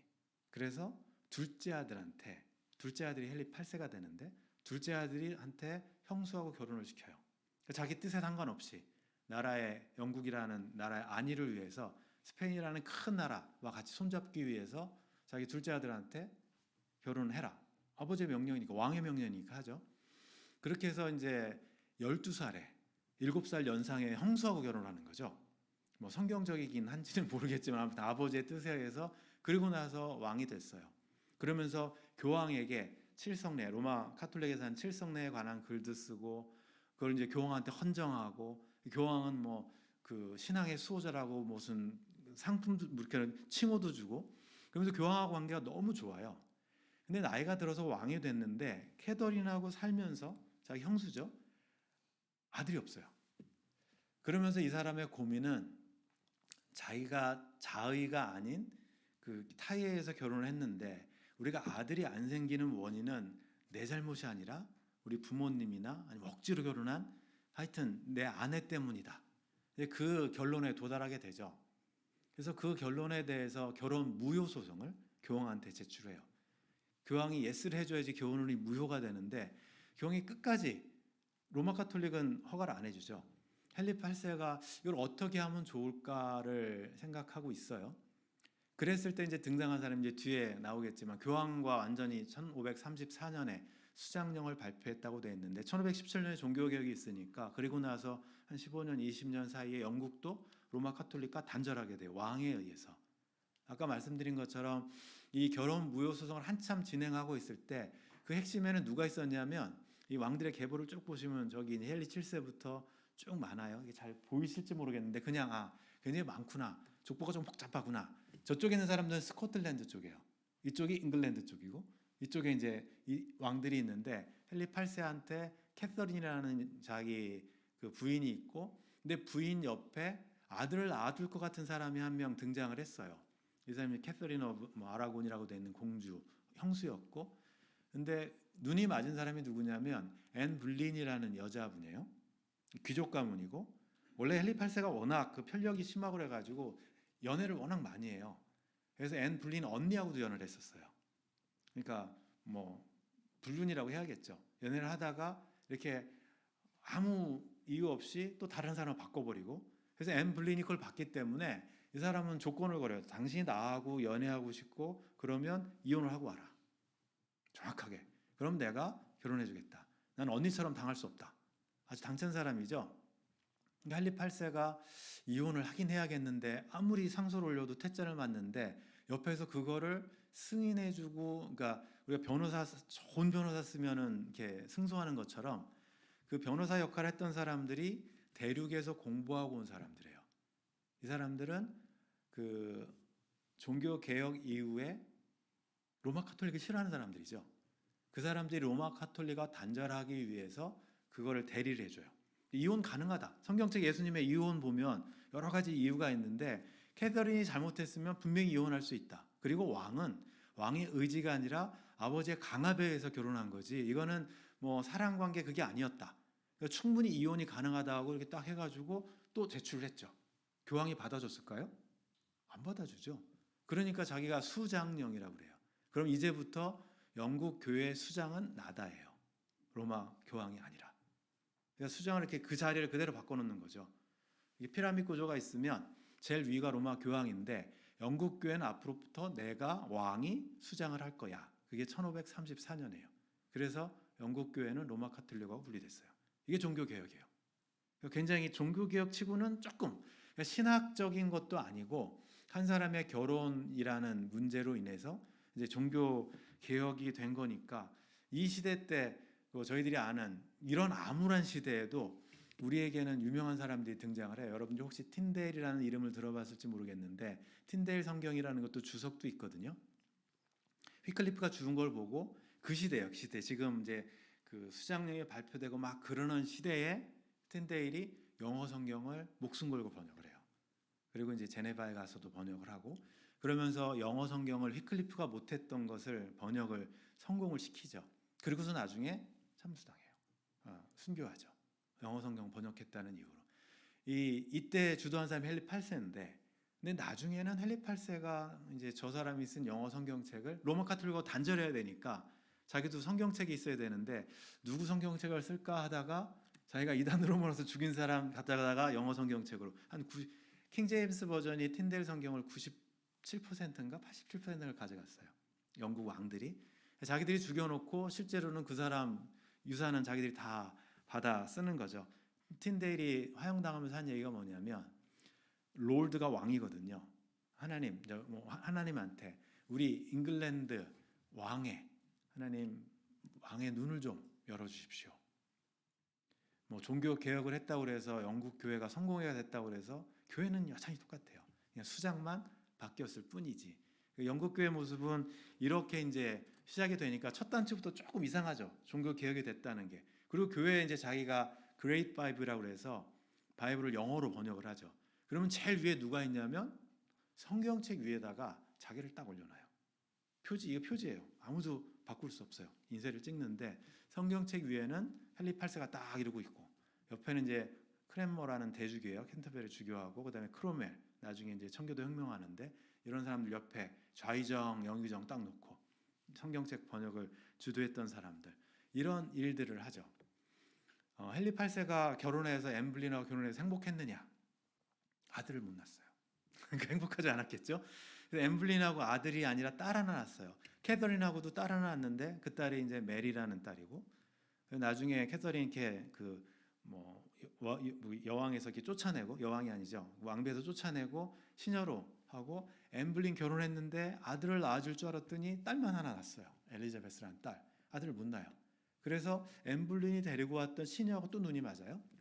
그래서 결혼을 한 6, 7번 했는데 기록상으로는 엠블린 같이 온 사람하고 아들을 하나 낳아요. 그리고 엠블린은 이제 음모해가지고 천일의 앤이라는 영화 보신 것처럼 거의 천일 한 3년 반 있다가 교수형으로 참수해버리죠. 엘리자베스는 이제 엄마 없는 딸이 된 거고 엠블린이 왕비로 있을 때는 메리는 그 첫째 딸은 엘리자베스라는 여동생 시종처럼 하게 하고 왕이 굉장히 좀 못됐죠. 반역하지 못하도록 이렇게 해놨어요. 그러면 이제 재밌는 상황이 어떻게 벌어지냐면 아라곤의 공주 캐서린은 로마 카톨릭이에요. 헨리 8세가 로마 카톨릭, 7세가 로마 카톨릭 신자였기 때문에 교황이 결혼을 해줬죠. 근데 자기 이제 남편이 바꿨어요. 그러다 자기가 종교를 바꾸나요? 안 바꾸죠. 메리는 자기 엄마가 아버지의 편력 때문에 엄마가 쫓겨나고 기독교를 무지하게 싫어하는 사람이 메리가 되는 거고 엘리자베스는 그 중간에 끼어가지고 이게 뭐지 뭐 그러고 있을 거고 결혼해서 이제 드디어 아들을 낳은 사람 이름이 에드워드 6세예요. 에드워드 6세가 태어났어요. 이 사람은 헨리 8세를 후원했던 많은 개신교 입장의 그런 학자들 중심의 주위에 있었기 때문에 헨리 8세가 죽은 다음에는 기독교인들이 쫙 득세를 하고 있죠. 이혼 소송에 가담했던 사람들. 에드워드 6세 옆에서 계속해서 이제 통일령, 그러니까 영국 교회 성공회라는 모습의 어떤 자기들만의 규범을 막 만들어내면서 교회 속 내부를 로마 카톨릭에 점점 떨어뜨리려고 노력을 했는데 그래서 42개조도 만들고 신앙 고백서 만들고 잘하다가 굉장히 어린 나이에 죽어요. 1537년에서 1553년이니까 얼마 못 살죠. 병약했어요. 원래 왕이 될 때부터. 그래서 왕이 죽으면 1순위가 누가 되겠어요? 직속으로 가요. 지금도 그렇잖아요. 지금도 여러분들 엘리자베스 여왕 사망하고 나니까 그다음에 윌리엄 있죠. 그다음에 이렇게 직계를 이렇게 가잖아요. 그러면 헨리 8세의 직계 남자가 아닌 그 다음 직계한테 왕위가 넘어가요. 그러면 메리한테 가는 거예요. 그래서 더 블러드라고 부르죠. 이때 300명 처형 아까 헨리 8세 옆에 있던 크렘머도 처형. 그 다음에 한 800명이 프랑스, 그다음에 네덜란드, 독일로 다 도망가고 여왕 한 번 바뀌었을 뿐인데 메리는 왕이 됐을 때, 여왕이 됐을 때 영국의 종교를 다시 로마 카톨릭으로 돌려놓죠. 엄마의 종교로. 원래 아빠가 마음 바꾸기 전의 종교로. 근데 이 사람이 여왕이 된 다음에 결혼했는데 42에 사망했는데 왕을 그렇게 오래 하지 못했어요. 뭐 많은 개신교 학자들은 하나님의 섭리라고 이야기를 하긴 하는데 왕이 돼서 오래 했으면 아마 개신교 씨를 말렸을 거예요. 근데 몇 년 하지 않고서 지병이 있어서 일찍 죽어요. 그래서 그 다음 왕이 된 사람이 이때 이제 칼빈이 막 도망가고 프랑스에서는 칼빈이 썼던 것들을 보고 그렇게 되는데 이 당시에 우리가 아는 것처럼 굉장히 많은 사람들이 대륙으로 도망가 있으면서 성경책을 영어로 번역해요. 본토가 아니라. 제네바 성경인데 스위스인데 스위스 제네바에서 영어로 성경 번역 작업을 해요. 그 도망 온 사람들이. 칼빈의 그 여동생의 남편이 주도하에 저희를 버리는데 칼빈은 원래 이제 개혁주의 신학자였고 그러면서 종교개혁에 완성을 했던 사람이고 그 처남이 영국 사람들 피난와 있는 한국사람들하고 모아서 그 사람들하고 이제 성경책을 만드는 작업을 하는데 그게 제네바 성경이에요. 왜 제네바 성경이 영어 성경인가 그럴 텐데 영국 사람들이 와서 제네바에서 성경책을 번역을 했어요. 그러면서 최초의 성경을 모든 사람이 읽을 수 있게 그리고 모든 사람이 스스로 공부할 수 있게 성경책을 만들자. 그게 의미였었어요. 그러니까 제네바 성경책은 스터디 바이블이에요. 최초의 스터디 바이블. 그래서 그 성경책을 만들면서 그 당시 역사 기록들을 보면 저희 제네바 성경책 모습이에요. 제 사무실에 가면 자랑스럽게 말씀드리는데 저희 교회 안수 집사님 중에 한 분이 제가 이제 신방을 갔었어요. 신방을 갔는데 제 눈에 딱 띈 게 어디서 많이 본 듯한 그 성경책 종이 한쪽이 딱 이렇게 액자에 걸려 있더라고요. 그래서 와 이거 귀한 거네요. 이게 제네바 성경 한 장짜리. 그게 딱 벽에 걸려 있더라고요. 신방을 마치고 딱 나오는데 집사님이 그걸 툭 띄더니 저한테 이렇게 쭉 주시더라고요. 알아보는 사람은 목사님밖에 없었대. 이게 뭔지를 알아보는 사람은 이 제네바 성경이 뭔지도 모르니까 뭐 킹제임스 바이블도 아니고. 그래서 이걸 뚝 띄어다가 저한테 목사님이 차라리 사무실에 걸어놓으세요. 제 사무실에 가면 한쪽 벽면에 제가 아주 잘 모셔놨습니다. 제네바 성경책 하나 딱 압살롬 사건 있는 부분인데 사무엘 하구절인데 그래서 그걸 딱 걸어놓고 있는데 제네바 바이블은 저렇게 생겼어요. 지도도 갖다 놓고 주석도 달아놓고 성경책은 본문밖에 없었어요. 아까 캔터베리 대주교 중에서 랭턴이라는 사람이 있는데 그 사람이 12세기에 처음으로 성경책 장을 구분한 사람이에요. 그러니까 영국 교회에서 한 일이 많아요. 성경책에 장을 구분한 사람은 캔터베리 주교가 했어요. 절을 구분한 사람은 1533년인가 그때 77년인가 그때 이제 다른 사람이 그거는 이쪽에서 했는데 대륙에서 했는데 아무튼 이 제네바 성경이 만들어지면서 성경을 스스로 공부할 수 있게 해줬죠. 그 시대 사람들이 보면 각 사람마다 자기 성경을 가지고 진지하게 성경책을 공부했다. 그 당시의 사람들 처음 본 스터디 바이블이니까 필그림스 파더라고 불리는 메이플라워 타고 온 사람들이 저성경책을 읽었어요. 저성경책을 가져왔어요. 킹제임스 바이블 가져오지 않았어요. 잔 번연 목사님이 저성경책으로 공부했어요. 그러니까 제네바 바이블은 굉장히 중요한 바이블이고 이 바이블 중요한 거죠.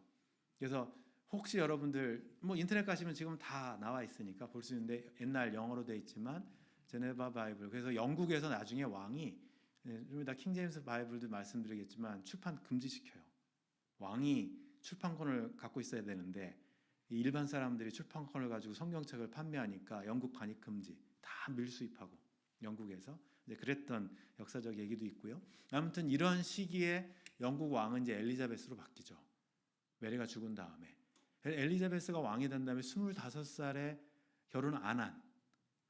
근데 왕이 돼 보니까 우리나라의 문제는 아빠의 결혼 문제였다. 첫 번째, 나는 결혼 안 한다. 나는 나라와 국가와 결혼했다. 선포해버리죠. 그리고 우리의 문제는 종교의 문제다. 기독교와 개신교와 로마 카톨릭이 너무 왔다 갔다 한다. 그래서 내가 왕으로 있을 때는 이 두 문제는 내가 철저하게 해결하겠다. 일단 결혼 안 한다. 교회 문제는 두 개를 교묘하게 섞죠. 그러니까 그 로마 카톨릭 사람들은 다 뽑아냈지만 그들이 가지고 있는 교회나 그 구조나 그거는 로마 카톨릭 그대로 가요. 겉모습은 로마 카톨릭, 하드웨어는 로마 카톨릭, 소프트웨어는 개신교. 그게 엘리자베스 여왕이 취한 중도 노선이에요. 그러니까 영국 성공회는 저희들이 겉모습을 보면 로마 카톨릭 같아요. 지금도 앵글리칸 처치를 가시면 뭐 향 피워놓고 뭐 촛불 켜놓고 예배드리고 굉장히 로마 카톨릭 같아요. 근데 신학은 개신교예요.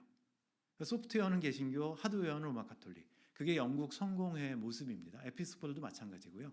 그래서 그것을 철저하게 중도 노선을 가면서 확립시킨 사람이 엘리자베스 여왕이고, 그러면서 우리가 아는 것처럼 자기 그 네덜란드하고 이렇게 손잡고 스페인 무적함대 무찔러서 그때부터 영국이 해가 지지 않는 나라로 만들기 시작한 사람이 엘리자베스 여왕이에요.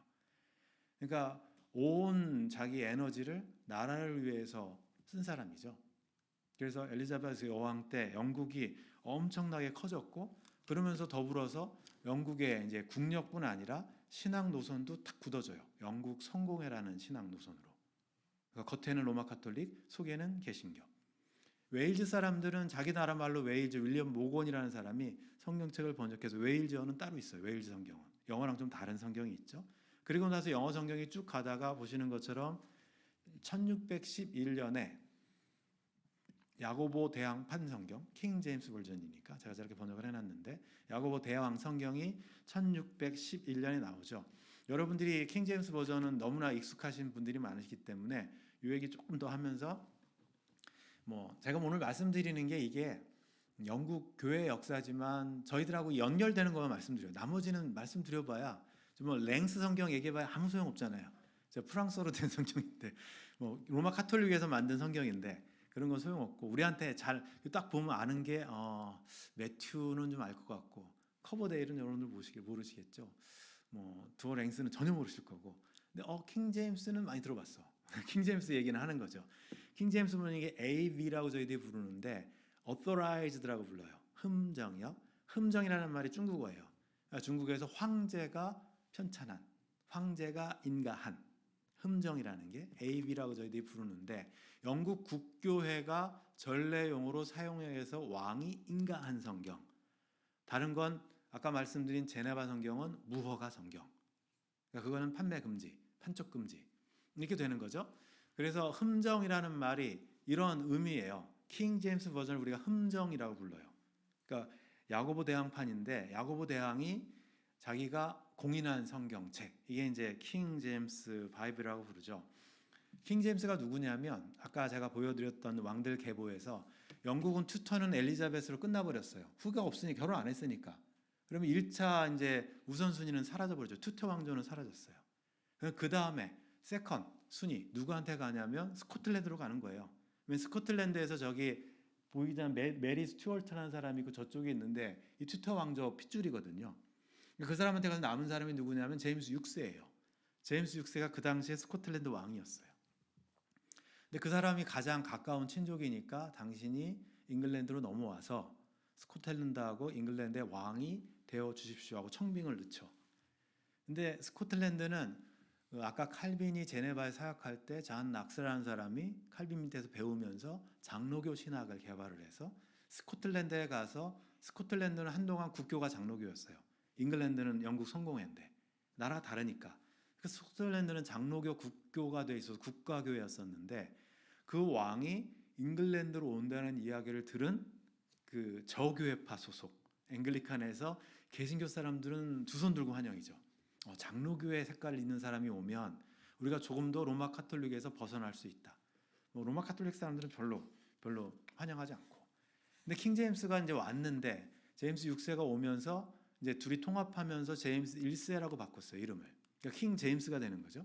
킹 제임스가 됐는데 이 사람은 우리가 아는 것처럼 장로교 관심 없어요. 로마 카톨릭 관심 없어요. 왕권에만 관심 있어요. 그러니까 왔는데 이 사람들이 왕한테 뭐 이것도 해달라 저것도 해달라, 한 살에 스코틀랜드 왕으로 올라간 사람이에요. 뭐 일찍 한 살에 어쩌다 보니까 왕이 됐어요. 그러니까 왕 노릇하는 건 잘하는데 어쩌다 보니까 자기가 잉글랜드 왕이 돼버렸네. 그러니까 자기 힘 하나도 안 쓰고 전쟁 안 하고 전체 영국의 왕이 돼서 이 사람은 그 사교 파티하고 스코틀랜드 이제 그 사람들 되게 싫어했는데 아무튼 여러 가지 비화도 많지만 왕 되는 건 굉장히 좋아했는데 신앙심은 별로 없는. 그래서 이 사람이 어떻게 그럼 이 사람들을 좀 잠재울 수 있을까? 보니까 상소문을 이렇게 해가지고 상소요하고 올리잖아요. 근데 신하들이 이 사람들은 이제 국교니까 신앙생활 열심히 해야 되니까 우리가 이것도 해야 되고 교회 이것도 바꿔야 되고 뭐 로마 카톨릭 이것도 없애야 되고 해야 되는데 막 한 1000몇 가지를 올렸는데 왕의 머리는 좋아요. 굉장히 스마트한 사람이니까 뭘 하나 딱 찍으면 이 사람들 그 불만이 사라질까? 딱 찍은 게 성경책 번역이에요. 성경책을 영어로 번역해 줄게. 끝. 나머지 불만은 싹 사라지는 거예요. 그래서 70명 모아다가 이 사람들 모아놓고 여러분들이 지금부터 성경책을 내가 흠정할 테니까 내가 인정해 줄 테니까 영어로 번역해라. 죽이지 않겠다. 히클리프까지. 그러니까 그 사람들이 갑자기 왕이 영어 성경 번역하라니까 뭐 갖다 썼겠어요? 카피한 거죠. 아까 텐데일 성경을 가져다가 말을 굉장히 고급스럽게 만들어서 왕의 그 성경책을 만들어요. 이걸 주도했던 사람들이 청교도들인데, 그러니까 청교도들은 로마 카톨릭 색채를 빼기를 좋아하는 사람들이에요. 청소, 교회를 더 깨끗하게 청소해야 된다. 퓨리탄이라고 부르는 퓨리파이니까 이 사람들이 제임스 왕한테 막 해서 주문받아서 주문 하나 된 게 성경책을 영어로 번역하면 이 사람들이 성경책만 영어로 읽을 수 있으면 더 하나님 말씀 중심에서 신앙이 좋아질 거다. 그래서 그거 하나 하고 나머지는 다 무마됐어요. 나머지 상소 안 해줘도 돼. 성경책만 번역해주면 돼. 꽤 오랜 시간을 걸쳐서 킹제임스 버전이 이제 시작이 됐는데 왕이 이제 번역을 하고 나니까 이게 그 이전 번역의 개정이지. 그러니까 틴데일 성경을 바꾼 거지 새롭게 번역한 건 아니에요. 시간도 없고. 그래서 이번 성경책은 제네바 성경 얘 마음에 안 들어. 너무 많은 사람들이 성경책 읽는 건 좋지 않다고 생각했어요. 킹제임스는. 될 수 있으면 좀 무겁게, 딱딱하게, 눈 아프게.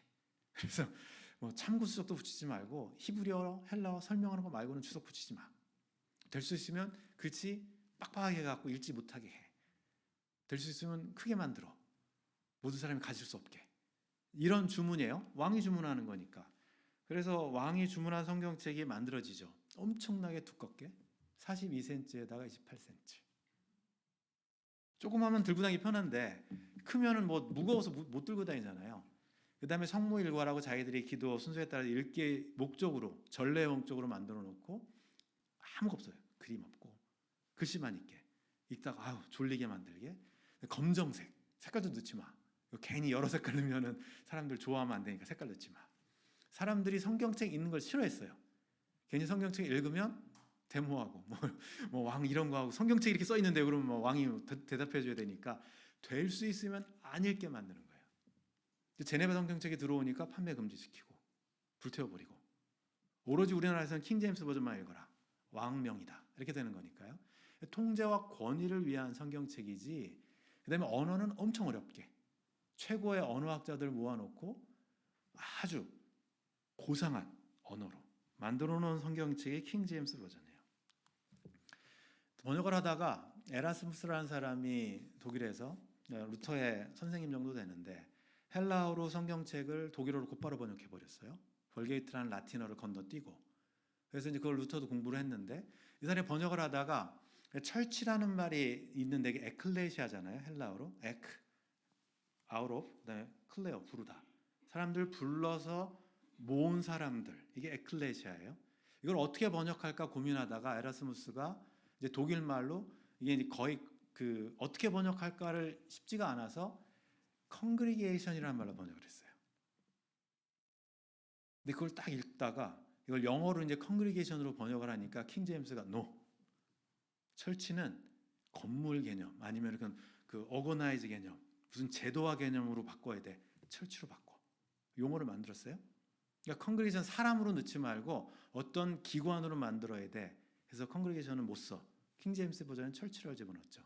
에라스무스는 헬라어에 있는 에클레시아를 컨그리게이션으로 넣는데 킹제임스는 철치로 바꾸죠.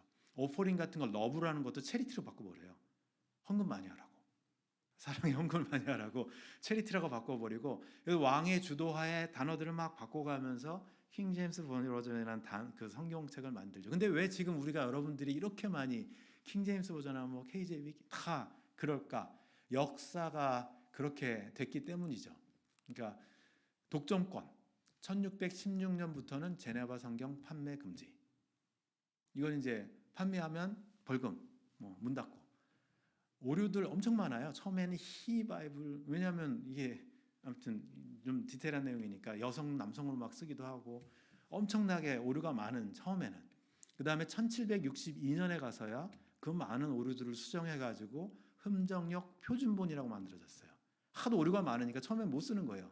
오류가 수정돼서 100년이 지난 다음에 그제서야 우리가 표준본이라고, 이게 이제 공인성, 이거 앞으로 이걸로 번역하세요. 우리가 해례본이라고 그러나요? 훈민정음 그런 것처럼 100년 지날 때까지 계속 수정 작업을 했어요.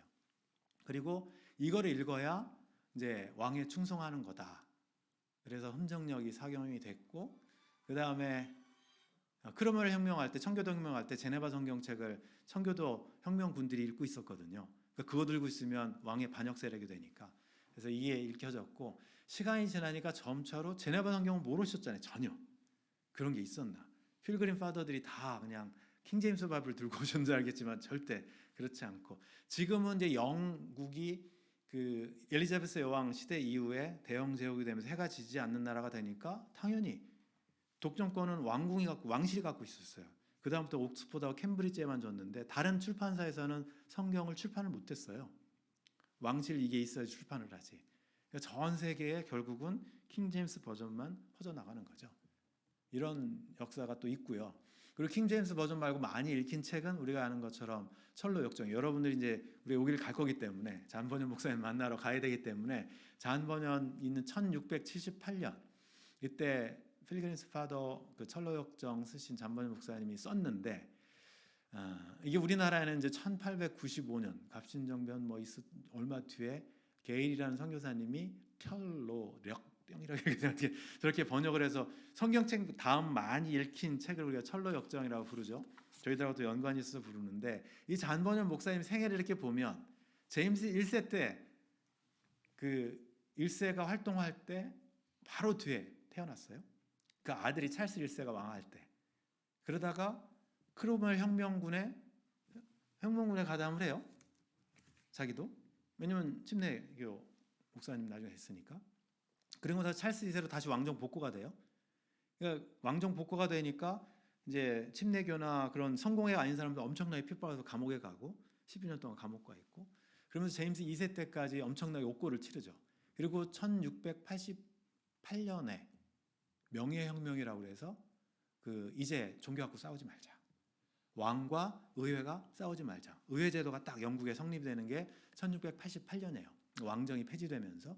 그리고 나서 1689년에 신교에 대해서 톨러레이션 액트라고 해서 감리교든 장로교든 침례교든 예배를 허용해 주겠다. 대신 공무원 못 되고 군인 못 되고 디스크리미네이션은 있지만, 제한은 있지만 그래도 종교는 허락해 주겠다. 이게 신교 관용령이에요. 존문문 목사님은 저 관용령, 마음 놓고 예배 드릴 수 있는 게 선포되기 1년 전에 돌아가셨죠. 그거 누리지 못하고. 그래서 잔번연 목사님이 살았던 생애가 파란만장해요. 감옥에 갈 수밖에 없었던 게, 한때는 청교도 혁명에서 뭐 개신교였다가 또 로마 카톨릭으로 갔다가 이제는 뭐 명예혁명, 막 정신없이 복잡한 시대를 살았던 잔번연 목사님의, 그래서 철로역정이 나오죠. 그게 고달프구나 신앙생활하는 게. 아까 말씀드린 것처럼 제임스 6세가 1세로 바뀌면서 왕이 되고 아들이 찰스 1세인데, 찰스 1세는 이제 아버지 따라서 왕위를 하는데 종교에 별로 관심 없어요. 근데 너무 못하니까 밑에 있었던 헨리 8세부터 옆에서 쌍두지휘를 했던 올리버 크롬웰이 이러면 안 된다. 뭐 이때는 이제 싸우려고, 다른 나라하고 싸우려고, 스코틀랜드 말 안 듣는다고 스코틀랜드 전쟁하려고 이제 전쟁 기금을 모금해야 되는데, 전쟁 기금 모금하려면 귀족들이 다 의회 사람들이라고요. 사람들한테 기금 모금하려니까 왜 쓸데없이 전쟁하냐고.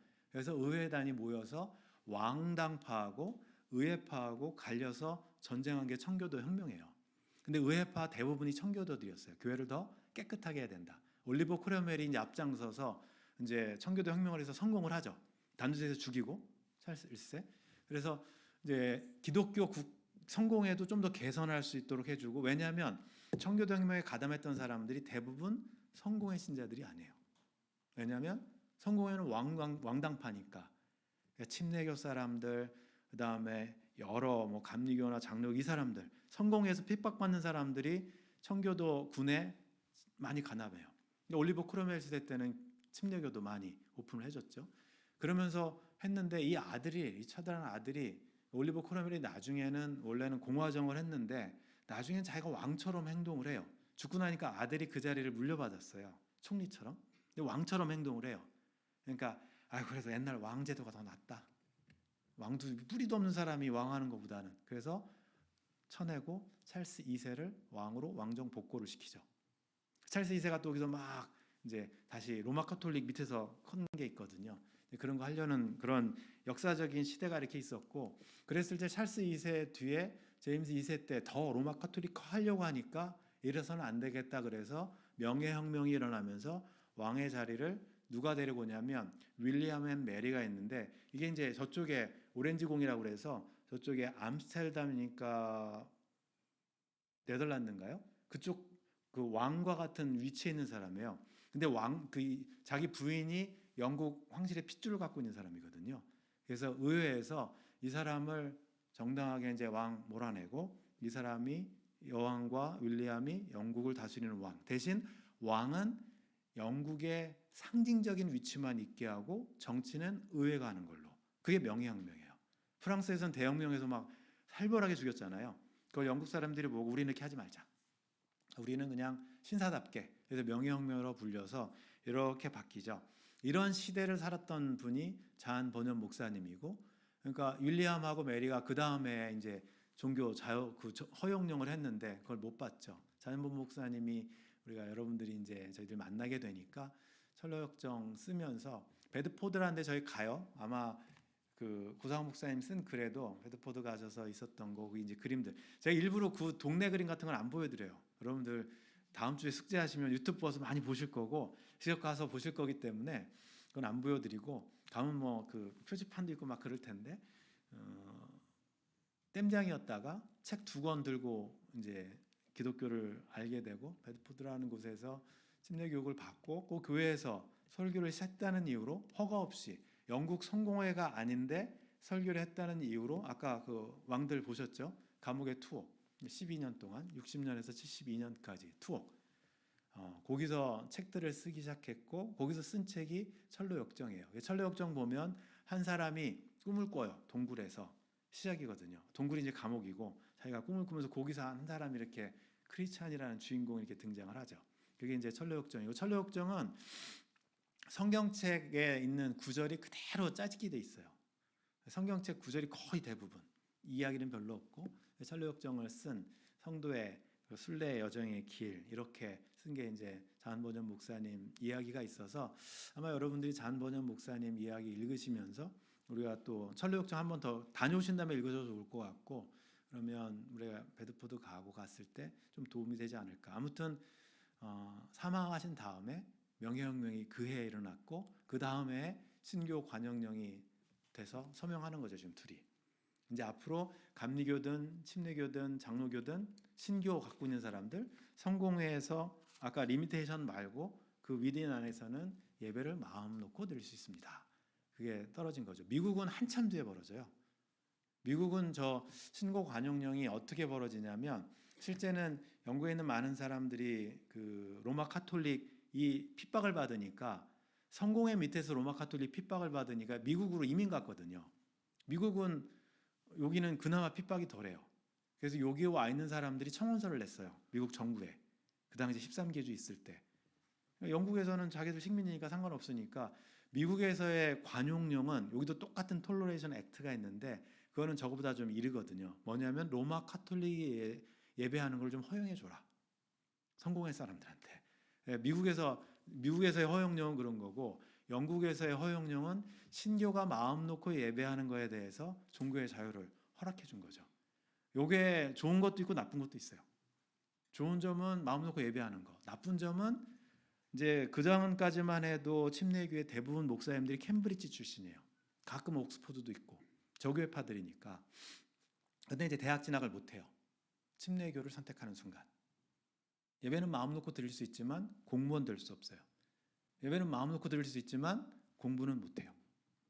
관공서 취직도 못하고. 그래서 한동안은 막 뜨거워서 좋았는데 그게 한 제너레이션이 지나고 나니까 침례교회 이제 공부한 사람이 없는 거예요. 그 뒤에 이렇게 교회에서 사적 공부만 하지 실제로 캠브리지나 옥스퍼드 가서 공부를 해야 되는데, 그러다 보니까 침례교회가 영국에서는 뭐 이단으로 빠지기도 하고 공부가 안 돼가지고 이제 그런 시대를 겪어요. 미국 넘어온 사람들은 괜찮았는데 이제 그런 일련의 과정들이 있어서 종교가 너무 자유로워도 신앙 지키기에는 그렇게, 뭐 우리가 아는 것처럼 313년에 밀라노 칙령 뒤에 교회 역사가 그냥 쇠퇴를 훅 가잖아요. 그 열정이 아니면 그 긴장감이 사라져 버리니까 영국 교회에서도 그런 모습들이 보이죠. 처음 드렸던 모습을 이렇게 사파로 해놨는데 뜨겁게 야외에서, 교회가 아니죠, 첫 예배는 야외에서 천막 쳐놓고 이렇게 예배드리는 모습들. 그러다 보니까 영국은 이제 분파들이 많아져요. 영국 국교 성공회에서 이제 분리주의라고 해서 청교도들이 있다가 못 참겠다 나가자. 남아있는 사람들은 좀 더 청소를 해보자. 그리고 남아있고 어떤 사람들은 우리 분리해서 나가자. 그래서 분리주의자들이 이제 각각 분파로 된 게 우리가 아는 것처럼 장로교회, 회중교회, 침례교회, 퀘이커, 독립파, 그다음에 여기 이제 그 이 중에서 이제 감리교회도 나중에 나오는 거고. 그래서 이 분리주의 운동이 영국에서 일어나면서 대륙에서는 이런 게 별로 없어요. 대륙은 그냥 독일은 루터란, 근데 프랑스는 그냥 카톨릭. 그래서 조금 이 사람들만, 개신교 사람들은 다 쫓아내 죽이고 바들로뮤 해가지고 그 축제 때 다 죽여버리고, 그러니까 프랑스는 계속 로마 카톨릭으로 남았고, 네덜란드는 리폼드 철치가 되니까 암스테르담에 다 모여서 개혁교회들이 모이고, 스위스는 이쪽은 로마 카톨릭, 이쪽은 개신교 막 이렇게 막 나와 있고, 그러니까 제네바로 가 있다가 뭐 칼빈이 스위스에 가서 프랑스 난민들, 프랑스에서 쫓겨나온 개신교인들 목회했거든요. 칼빈이 이민 목회했거든요. 칼빈도 한동안은. 그런 것들 보면 유럽에서는 이 로마 카톨릭과 같이 있었기 때문에 쉽지가 않았어요. 근데 영국에서는 로마 카톨릭 이미 다 빠져나가고 이민 가버리고 없었기 때문에 이 안에서 영국 성공회 안에서 분파가 막 생기기 시작해요. 그리고 이제 가장 이 힘도 좋아졌고, 그 중에 이제 우리가 아는 침례교, 뭐 퀘이커들 이렇게 있는데, 분리주의자들이 있을 때 아까 보신 것처럼 왕들이 바뀔 때마다 이게 어떤 때는 메리 여왕 있을 때는 빨리 도망가야 되고, 그 다음에 제임스 있을 때는 또 와도 돼요. 어떤 때는 찰스 있으면 또 도망가고 왔다 갔다 막 그러잖아요. 이제 메리 여왕이 있을 때 특별히 그 도망갔던 사람들이 있었는데, 이 사람들이 있다가 암스테르담으로 갔어요. 라이덴이라는 데로 갔죠. 라이덴으로 가서 화란인데, 거기 가서 영국에서 여기서는 안 되겠다, 개혁은 안 되겠다, 우리가 분리했는데 위험하니까 가자. 가족들을 다 이끌고 암스테르담으로 갔어요. 근처에 라이덴으로. 거기서 10여 년을 아이들을 키우다 보니까 이게 이제 암스테르담이 지금도 전 세계에서 가장 홍등가로 유명한, 가장 라스베가스나 굉장히 타락한 도시 중에 하나예요. 왜냐하면 자유가 주어지다 보니까 전 세계 사람들이, 그 당시 유럽 사람이 다 모인 거예요. 거기 핍박이 없으니까. 그러니까 자연히 세속주의 국가가 돼버리고 도시가 돼버리니까 종교의 자유를 찾아서 왔는데, 자기들은 괜찮은데 애들이 교육이 안 돼요. 나갔다 오면 이상한 짓 하고 이상한 거 보고 오고 비슷해요. 그러니까 부모들이 우리 이렇게 이민 온 게 애들 교육 위해서 왔는데 종교 자유도 있지만 안 되겠다. 그래서 거기서 투표를 해요. 그래서 반이 나뉘었어요. 그 사람들이 반이 나뉘어서 반이 영국으로 돌아가자. 나머지는 영국으로 가지 말고 우리 새로운 미지의 세계로 가보자. 미국으로. 그래서 그 반이 딱 나눠서 미국으로 온 사람들이 필그림스 파더들이에요. 영국 사람들인데, 영국 사람들이 네덜란드에 살다가 여기서 못 살겠다, 이러다가 우리 애들 다 버리겠다, 그러면 새로운 데 가서 새로운 사회를 건설하자. 영국으로는 못 간다. 그래서 거기서 반이 갈려서 영국으로 돌아간 사람들이 있고, 미국으로 온 사람들이 아까 말한 제네바 성경 들고 미국으로 온 사람들이 필그림스 파더들이고, 분리돼서 영국으로 들어간 사람들이 스피탈필드라는 곳에서 교회를 열었는데 그게 최초의 침례교회예요. 침례교회 사상은 분리주의를 가지고 있었던, 왜냐하면 그 당시에 우리가 토마스 헬위스라는 사람을 침례교회의 시작점이라고 보는데, 캠브리지 출신이고요. 이 사람이 영국에서 왕한테 뭐 교회가 괜찮습니다 막 썼는데 안 되니까 결국 화란으로 도망가. 왜냐하면 자기 스승님이 거기서 공부하고 거기서 도망가서 거기서 이제 고교회라고 에인션 철치라고 그래서 거기서 교회를 개척해서 섬기고 있었기 때문에 그 스승 밑으로 가요.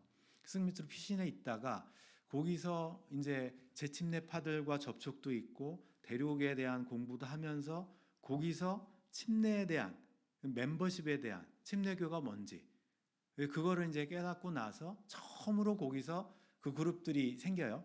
하지만 그 토마스 헬리스는 그 잔 스마이스인데 잔 스미스는 그 사람이었는데 그 사람이 거기 있다가 같이 옆에서 굉장히 부자가 그 일을 도와줬던 사람이 토마스 헬리스예요.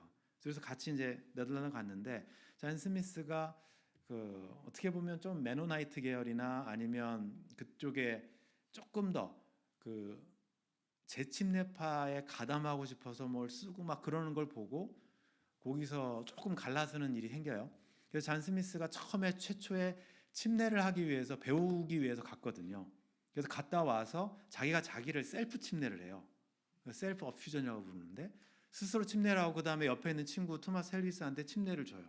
물을 관수례를 해요. 그리고 최초의 침례라는 게 개신교회에서 시작된 지점이 그 지점이에요. 재침례파 말고. 근데 나중에 스미스는 이제 더 그쪽으로 가담을 하다 보니까 떨어 나갔고 암스테르담에서 네덜란드에 남았고 그 토마스 헬리스가 저 그룹이었는데 그 일단의 사람들을 데리고 영국 귀국파들이었어요. 귀국파들이 영국으로 돌아와서 최초의 침례교회를 만들죠. 이게 1611년이에요. 킹 제임스가 다스리면서 왕이 됐을 때 다시 돌아가도 되겠다. 그리고 영국 왔을 때 영어로 성경책도 만들어낸다더라. 와서 같은 해요. 1611년에 지금 우리가 속해 있는 침례교회에 속해 있는 최초의 침례교회가 생기죠.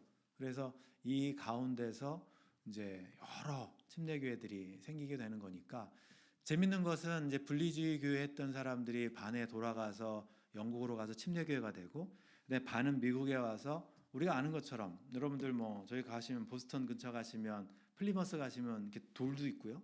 1620 그다음에 우리가 땡스기빙 하면 항상 그 셀러브레이션 하는 그게 있죠. 그 사람들은 거기 와서 매사추세츠 인디안 족속 이름인데 그것을 주로 만들고 거기는 이 사람들은 회중교회 국교회를 만들어요. 아까 분리주의 보면은 회중교회 회중이 자치하는 거죠. 침례교회 있었는데 회중교회를 국교로 만들어요. 밑에 식민지 제임스타운 있는데 그다음에 뭐 그쪽에 버지니아 그쪽은 영국 성공회가 국교고 그러니까 국교라는 얘기는 스테이트 철치이기 때문에 거기에 사는 사람들은 다른 종교를 가질 수 없어요.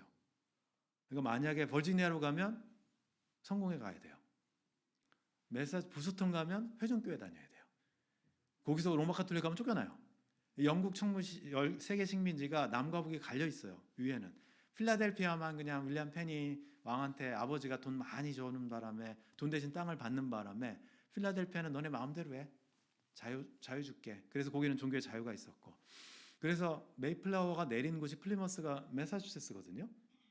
갔는데 그 사람들이 거기다 매사추세츠를 만들어놨는데 그 소식을 듣고 이제 로저 윌리엄스라는 사람이 영국에서 있다가 회전교회 사람이었는데 미국에 와서 공부를 하다가 침례교인이 돼요. 침례교회가 돼서 침례교회를 개척하려고 갔더니 보스턴에서 쫓겨나요. 여기는 국가교회인데 여기서 왜 종교의 자유를 논하고 있느냐. 종교의 자유를 찾아서 온 메이플라워 타고 온 사람들이 실제로는 침례교회를 가장 핍박한 사람들이에요. 이 사람들이 여기서 못 살고 넘어가가지고 남쪽으로 갔다고요. 서든 베프티스트가 많은 이유가 북쪽에서 정착을 못했어요. 침례교회가 쫓겨나는 바람에. 로저 윌리엄스가 최초의 침례교회는 지금도 가면 그 보스턴 옆에 있는 거기 로드아일랜드죠. 거기 제일 침례교회가 있는데 로저 윌리엄스가 세운 교회가 있는데 그 사람들이 가서 왕한테 막 해가지고 조그만 주 하나 할당 받아서 여기는 국가교회는 아니지만 종교의 자유가 있는 데를 허락받고 침례교회를 세우고 보스턴은 회중교회 국가교회고 미국도 종교의 자유가 허락된 게 그렇게 뭐 오래된 데가 아니에요.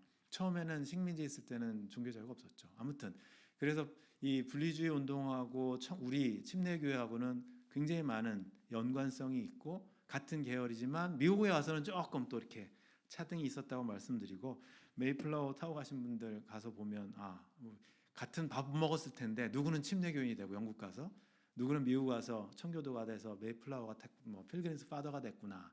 제가 지금까지 말씀드린 게 영국 국교회 성공회에서 침례교회가 나오는 것도 좀 살짝 말씀드렸고, 그리고 장로교는 아까 말씀드린 것처럼 이제 잔 락스 이야기 말씀 살짝 드렸고, 감리교 말씀을 드렸는데, 말씀드린 것처럼 저 테두리 안에 있는 게 다 영국 국교회에서 빠져나왔기 때문에 영국 국교회를 우리가 순례 여행을 하고 한 바퀴 삐 돌고 나면 교회가 이렇게 시작됐구나, 여기서 시작했구나. 침례교회는 여기서 시작했고, 감리교회는 여기서 시작했고, 그 다음에 장로교회는 저 위죠, 스코틀랜드인데 잔 락스 목사님 저기 가는지 갈 것 같아요. 제가 볼 때는 저기 당연히 가겠죠. 안 갈 수가 없죠. 장로교 시작점인데.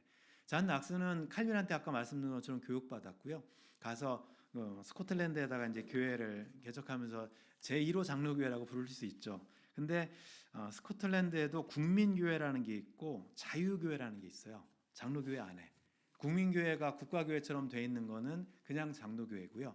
잔 락스에 관련된 교회는 자유교회라고 돼 있어요. 잔 락스 계열의 장로교회는 좀 작아요. 크진 않아요. 스코틀랜드 장로교회 하면 그냥 국민교회 이렇게 저희들이 부르죠. 국가교회였으니까 거기도. 그래서 저희들이 가면 그 잔 락스를 만나게 될 거고, 잔 락스가 설교에 굉장히 뛰어난 사람이었고, 이 사람으로 인해서 종교개혁의 후예인데, 참 칼빈 뒤에 종교개혁의 이제 스코틀랜드에서 그러니까 킹 제임스가 올 때 영국 사람들이 이 사람 때문에 속은 거예요. 스코틀랜드에서 왕으로 장로교 교육받았으면 교회를 무지하게 열심히 섬기는 왕인 줄 알았다가 이제 배신감을 확 느꼈겠죠. 아무튼 스코틀랜드가 이렇게 돼 있는 거고, 감리교는 이제 잔 웨슬리는 아는 것처럼 옥스포드에서 공부했어요. 옥스포드면 하이처치 계열이에요. 그러다 거기서 이제 홀리 클럽이라는 걸 만들고, 자기들끼리 규칙을 정확하게 하죠. 몇 시에 기도하고 몇 시에는 뭐 하고, 그러니까 법대로, 규칙대로, 메소디스트니까 법대로 사는 이제 이런 사람이 돼서 거기서 열심히 신앙생활을 하죠. 감리교를 창시하지는 않았어요. 한 번도 성공회 밖으로 빠져나온 적이 없어요. 죽을 때까지 성공회 신자였어요. 그다음에 성공회에서 허가를 받아서 야외 순회 설교를 할 수 있는 허가를 받죠. 라이센스를. 그래서 우리가 아는 것처럼 휘필드하고 그다음에 조지 휘필드하고 같은 홀리클럽 하면서, 한 사람은 이제 목소리가 더 큰 사람도 가서 야외 설교하니까 웨슬리도 설교를 하고, 그러면서 자기를 따르는 사람들이 많아지니까 그것이 나중에 이제 그 사람 후예들이 감리교를 창시를 하거든요. 잔 웨슬리는 죽을 때까지 성공의 사제였었고, 그러면서 선교사로 와서 제임스타운 쪽으로 선교사 파송을 와요. 미국으로. 그러니까 뜨거우니까 선교사 파송을 왔는데 선교에 실패하죠. 왜냐하면 제임스타운은 왕의 이름을 따서 만든 타운이지만 영국 식민지이기 때문에 영국에서 너네 식민지 가서 개간할 사람, 어떤 사람을 뽑았냐면 교도소에 있는 사람들. 그러니까 영국을 청소하기 위해서 영국에서 죄진 사람들, 당신들 식민지 보내도 되니까 거기서 돌아오지 마, 보내요. 불황자들, 그 다음에 성공에 싫어하는 사람들, 그 사람들이 모여서 정착한 곳이 제임스타운이에요. 그곳으로 파송을 갔어요. 착한 사람들이 아니죠. 그러니까 웨슬리가 갔는데 선교 열매가 없어요. 아무리 설교해도 아무도 관심도 없어.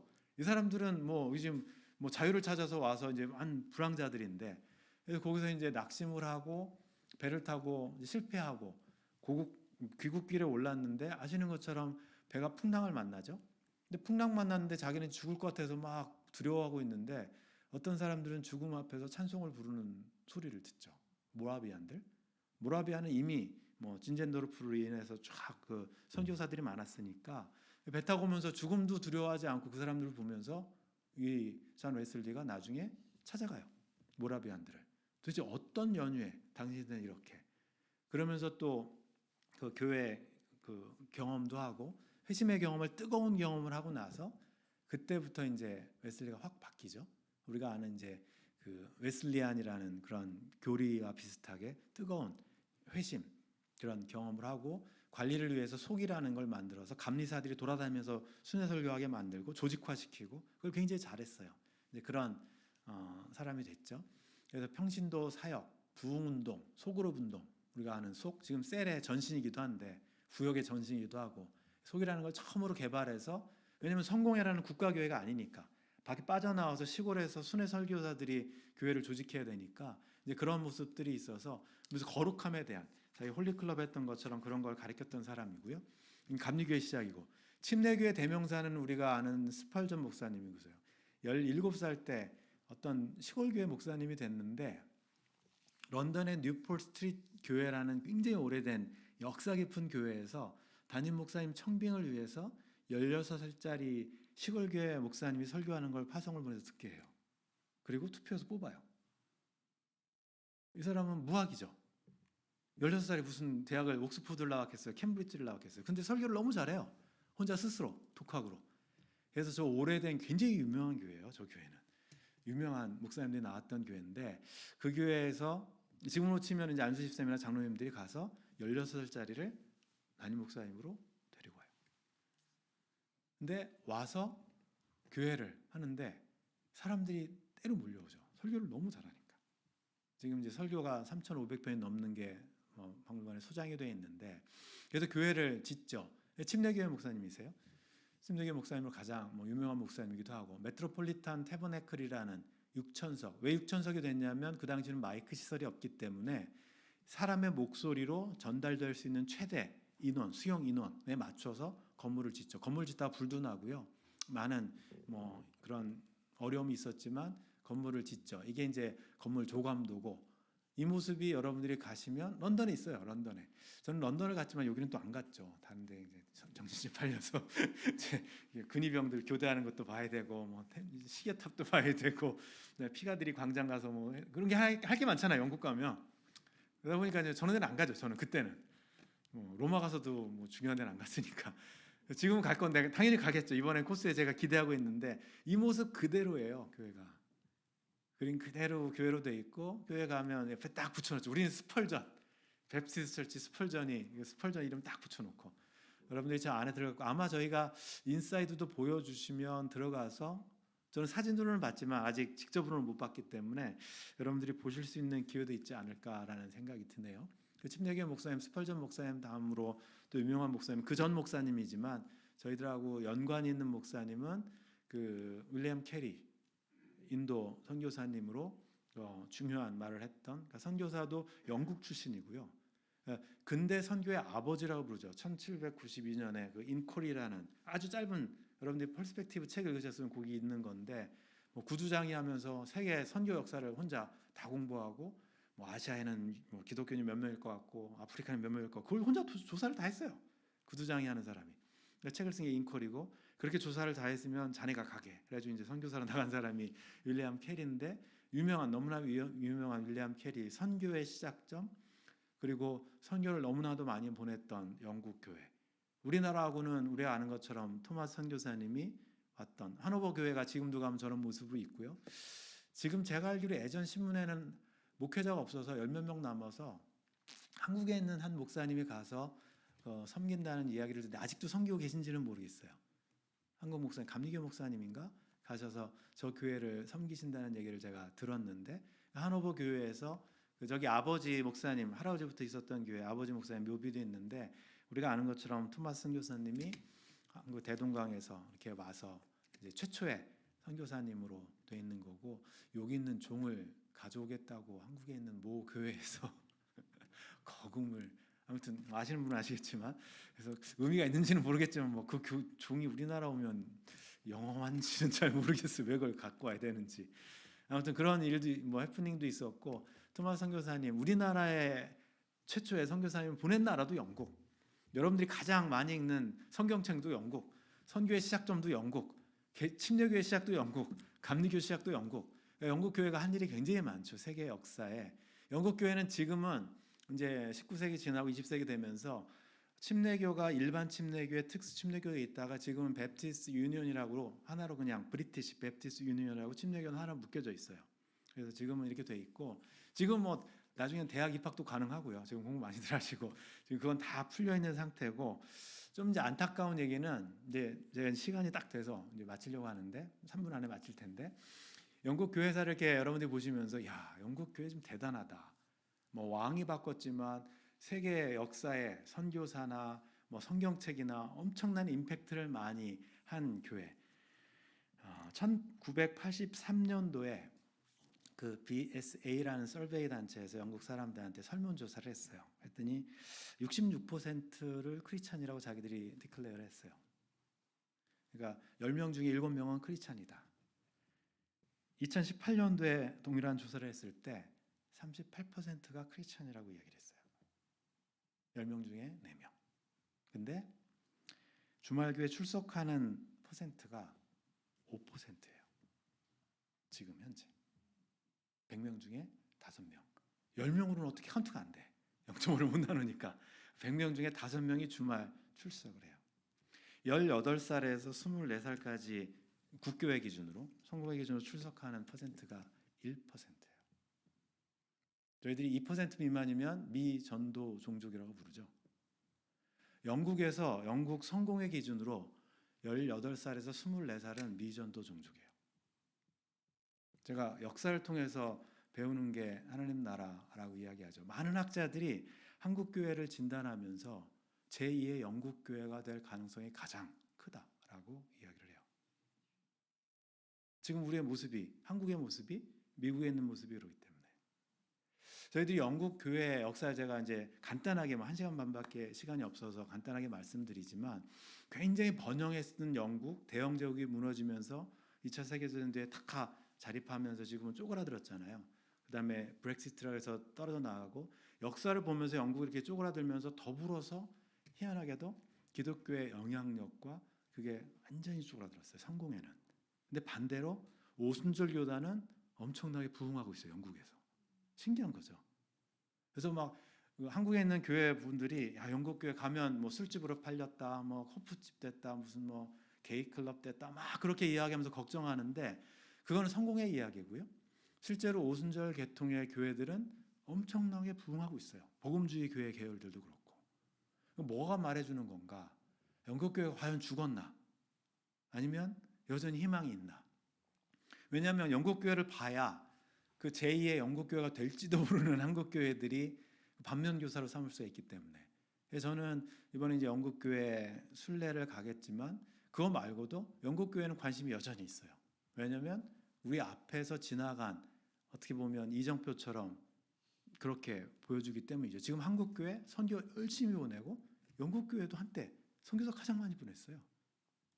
그리고 뭐 전 국가 사람들이 교인이었고, 근데 그게 얼마 지나지 않아서 지금 퍼센트로 놓고 치면 너무 뭐 거의 미전도 종족이니까.